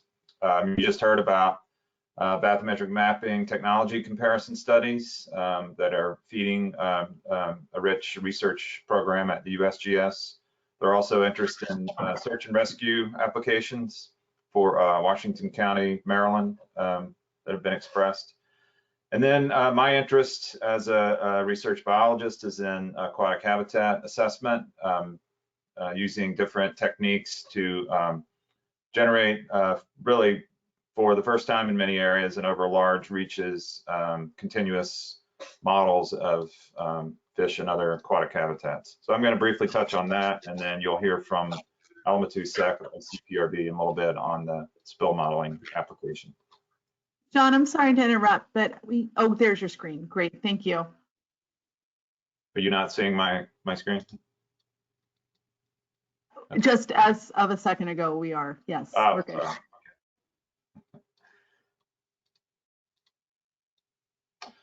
So can you see the slide switch changing? Yes, John, you're all set. Okay. All right, thanks. So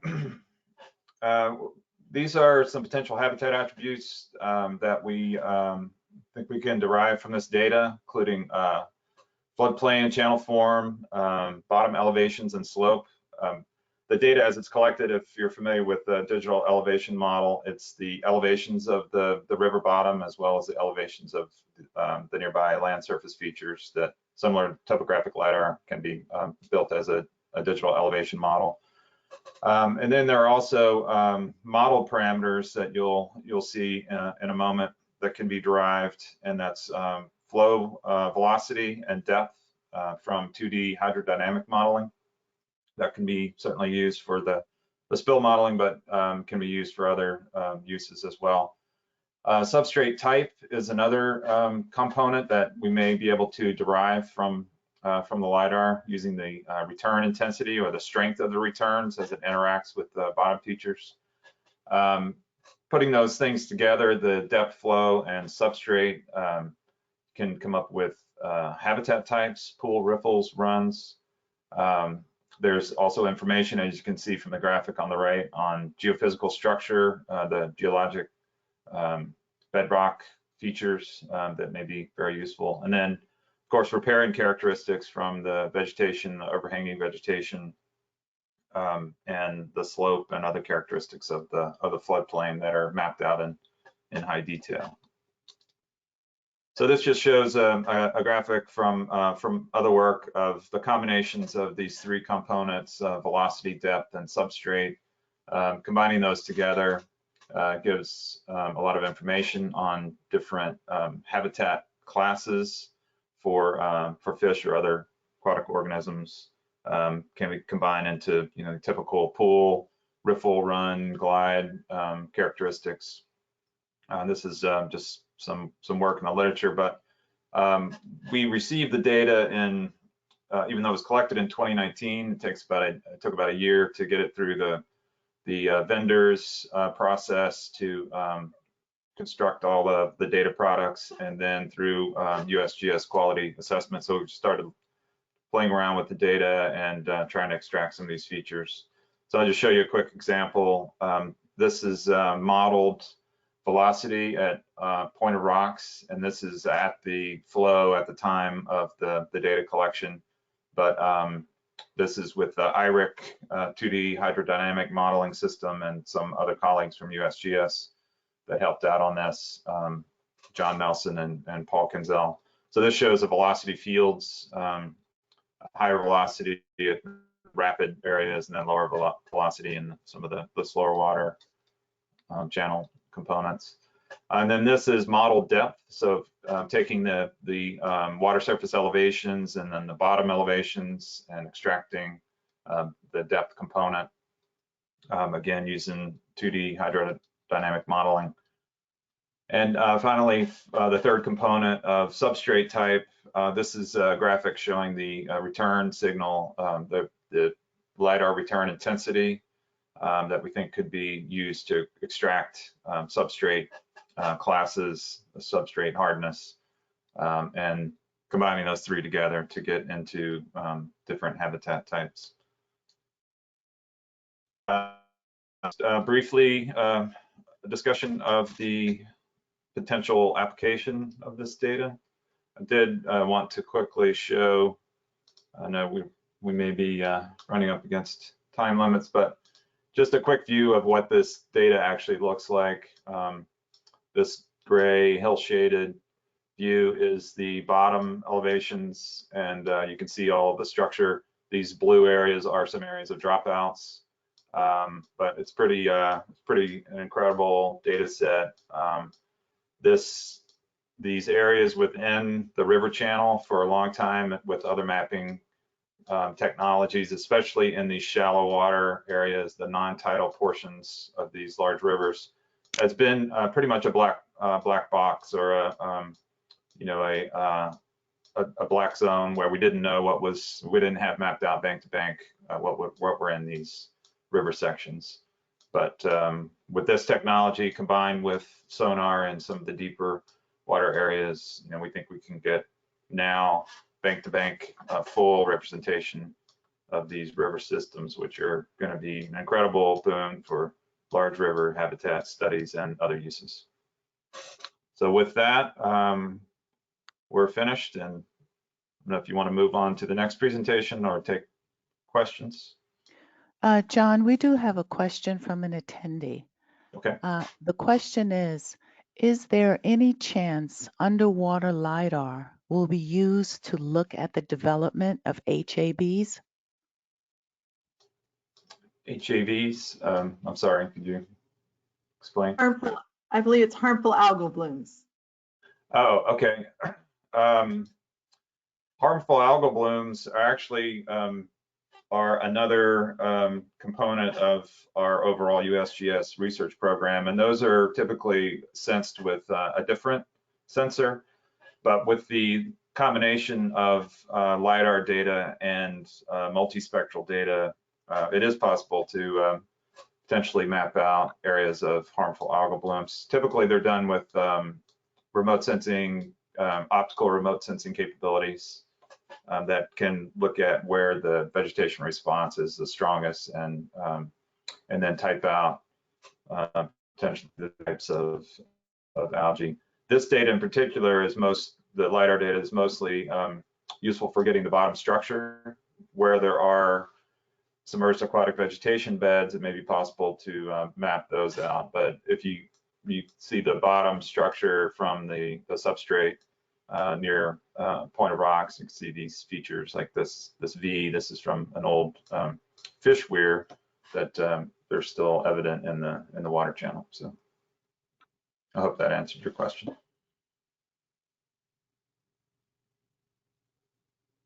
Thank you. I noticed, Roger, you added a couple of chat messages to the panelists. Would you like to unmute or come back on camera and just let the whole audience know what you were telling us about the delivery of additional data? All right, just to let everyone know that it takes some time to process this data, edit it, and check for corrections in instrumentation with some of Jeff's data. So the data delivery to USGS is scheduled for late July in 2022. There's some delay in getting the data to you to use. In addition, I posted a note on the collection of topographic LiDAR at quality level 2 is to be collected for areas that surround this latest topographic or topo-bathymetric collection for the Morgan, Berkeley, and Jefferson counties in West Virginia, and then Frederick and Washington and Allegheny counties in Maryland too. So we'll have new topographic LiDAR in a year or two to go along with this topo-bathymetric LiDAR, and that'll make quite a great resource for ICPRB and all its partners to accomplish their work and analysis. I'll just make one last comment, unless there are other comments, but this data is really impressive for getting extensive areas of river systems, but it does have limitations, and that's something to keep in mind. As I mentioned, these blue areas are dropouts in the LiDAR data, and particularly in really highly turbid areas like in Great Falls or in really deep mud bottom areas. You may not be able to get bottom, so it may have to be combined with other sensing platforms. But for the Potomac River, our calculations are that almost 97% of the river area that we attempted to map, we could get returns. Pretty impressive, actually. And with that, I'll stop and turn it back over to the organizers. Great, thank you, John. I'll go to the next presenter now. Dr. Alimatou Seck is a senior water resources scientist with the section for cooperative water supply operations on the Potomac at ICPRB, known as co-op. Dr. Seck is responsible for operating and maintaining ICPRB's low flow forecasting system, a decision support tool for managing reservoir operations and environmental flows. As a part of the co-op team, she participates in co-op's water demand and availability studies, as well as the management of metropolitan area water supplies and operations during periods of drought. Dr. Seck is also a member of ICPRB's spill response team. She'll be presenting today on the application of the GNOME oil spill model to the Potomac River. Thank you. Good morning, everybody.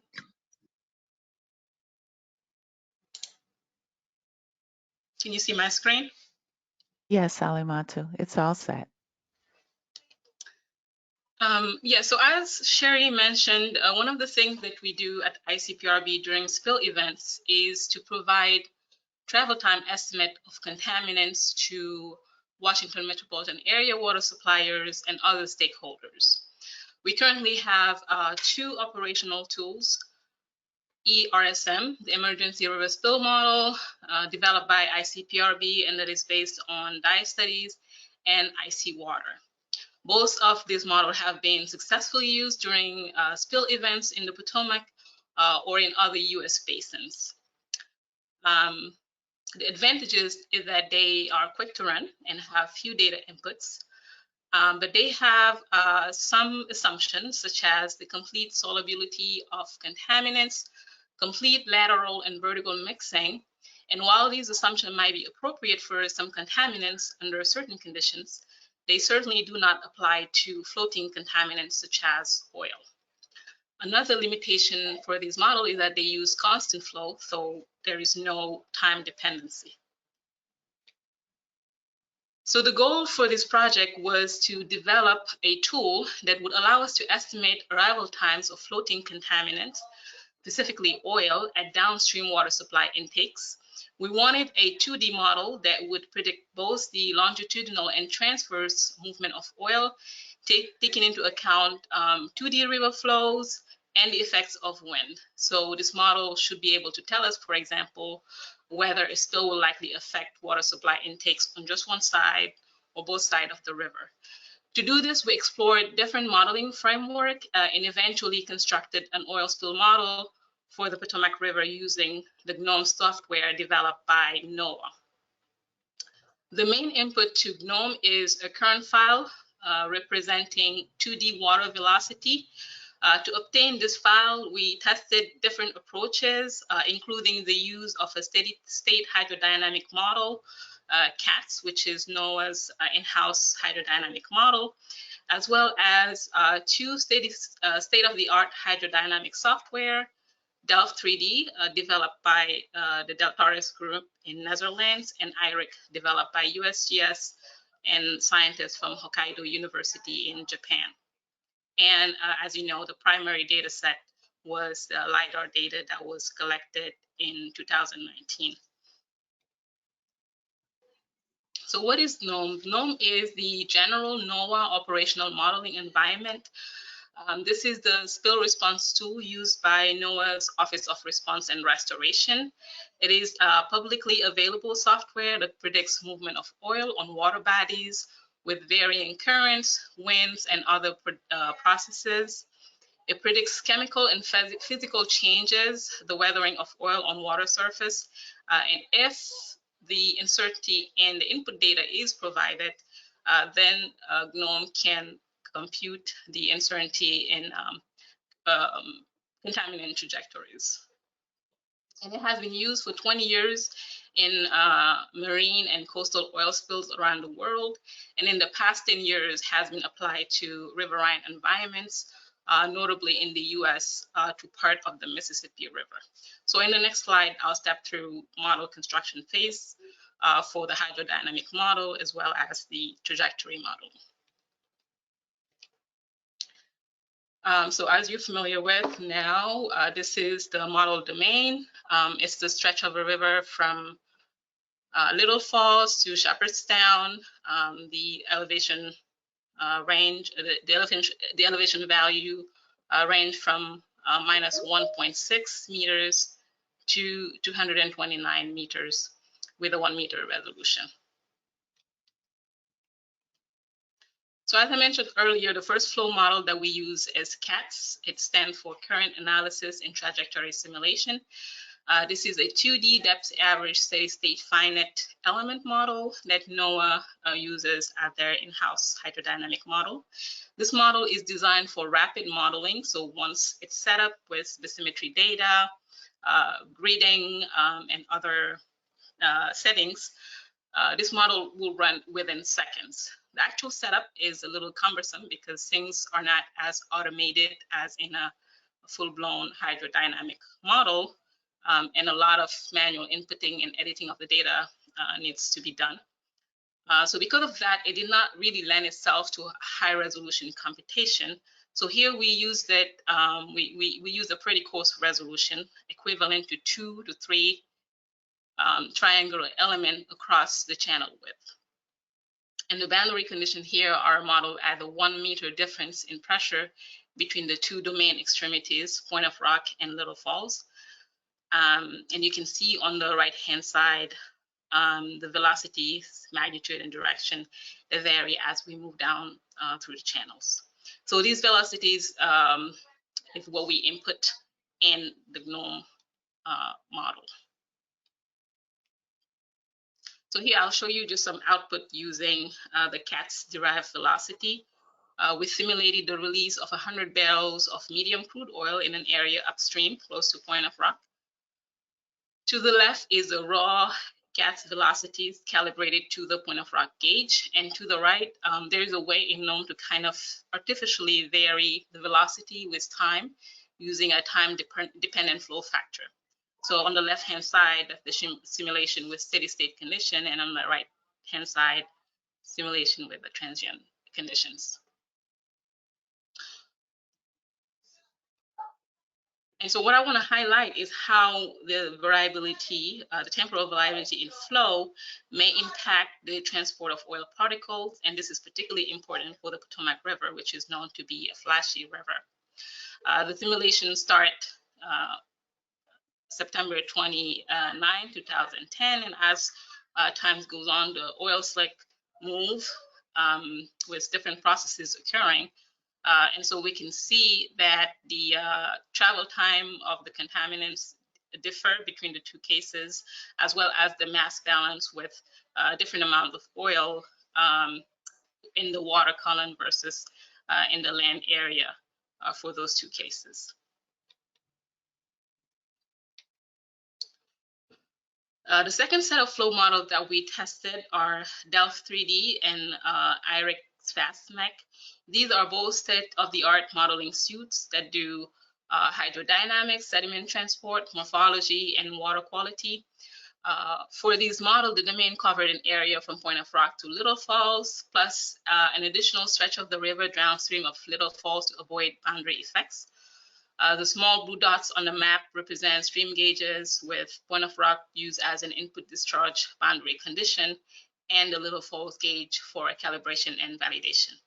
The Noaa National Centers for Environmental Information bathymetric data, which had a horizontal resolution of 1.5 meters, was used for the area below Little Falls to fill any missing data that the LIDAR data did not cover.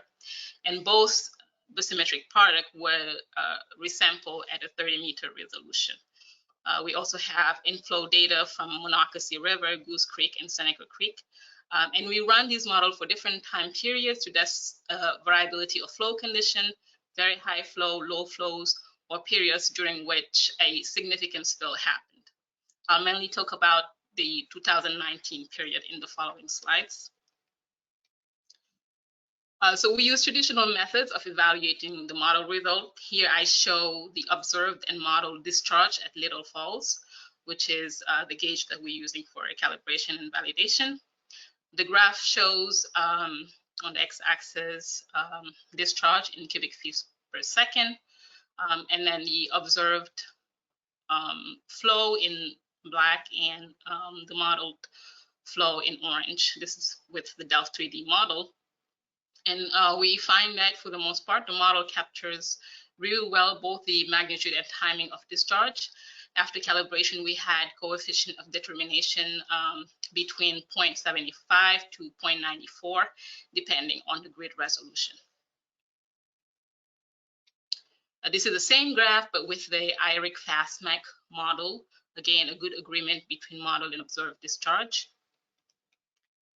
And we evaluated more closely the differences between the two models. This is model and observed hydrograph for the period of October to November 2019. And while both models do well during low flow periods after an initialization period of a few days, the Delft 3D model handles better peak flow. And this is due to the fact that FastMech uses a quasi steady state approximation, whereas Delft 3D is a fully transient model. And this comes with a computational cost. The runtime for FastMech, for example, for this simulation period was 2 hours, whereas the Delft 3D model for the same time period was 8 hours.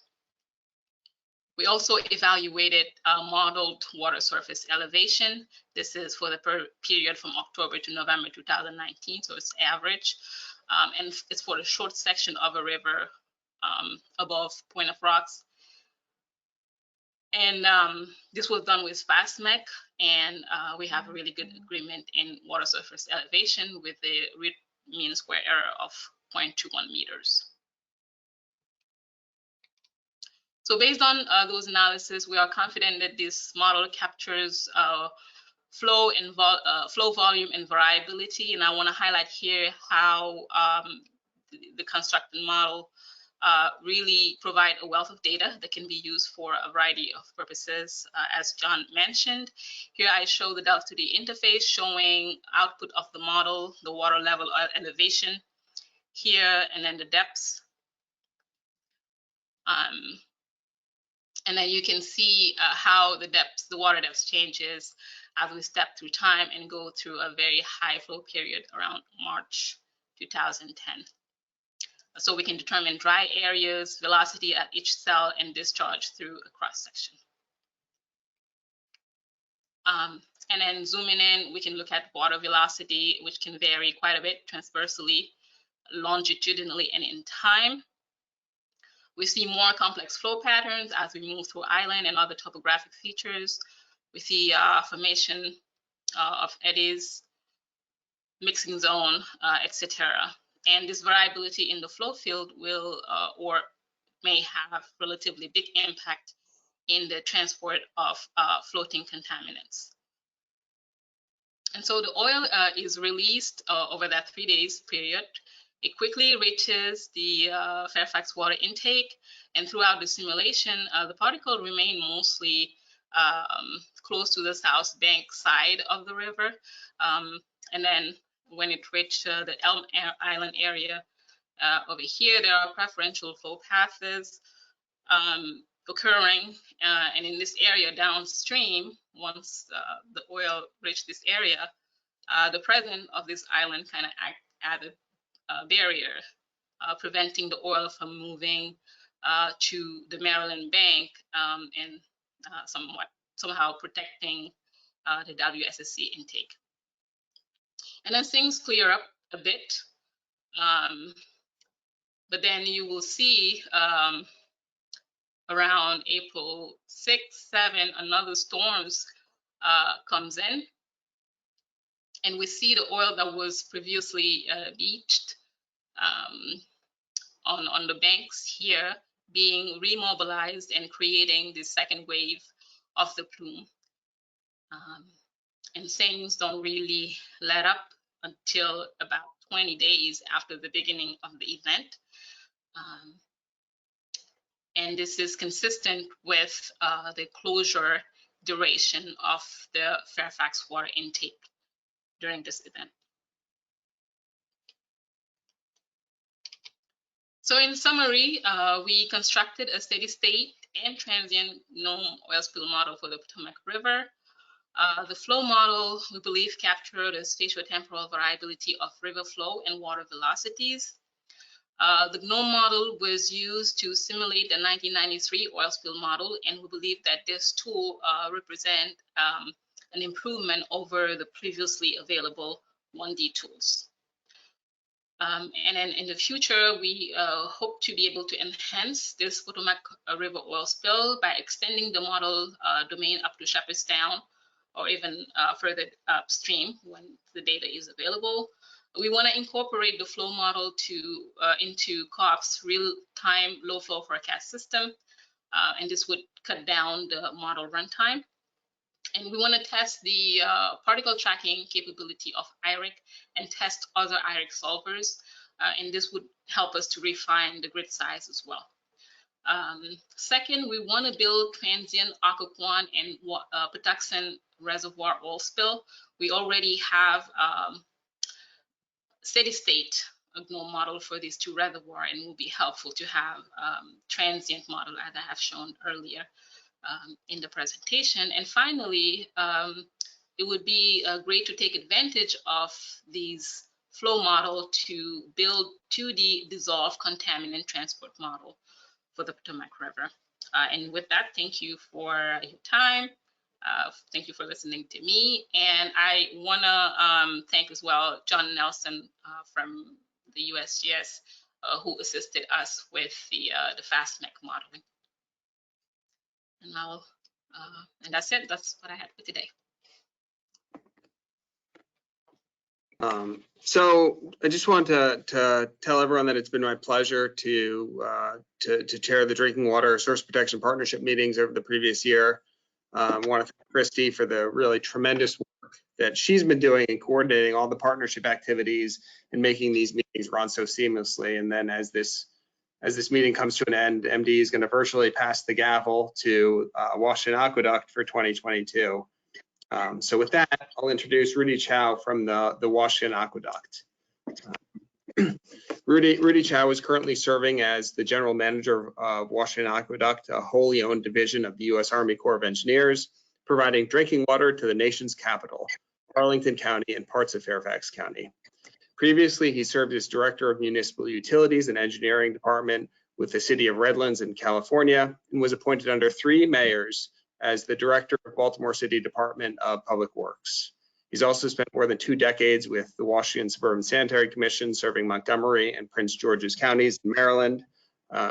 He holds a Bachelor's of Science in Civil Engineering from George Washington University and a Master's of Science in Environmental and Water Resources Engineering from the University of Maryland. He is a licensed professional engineer in the states of Maryland and Delaware. So thanks, Rudy.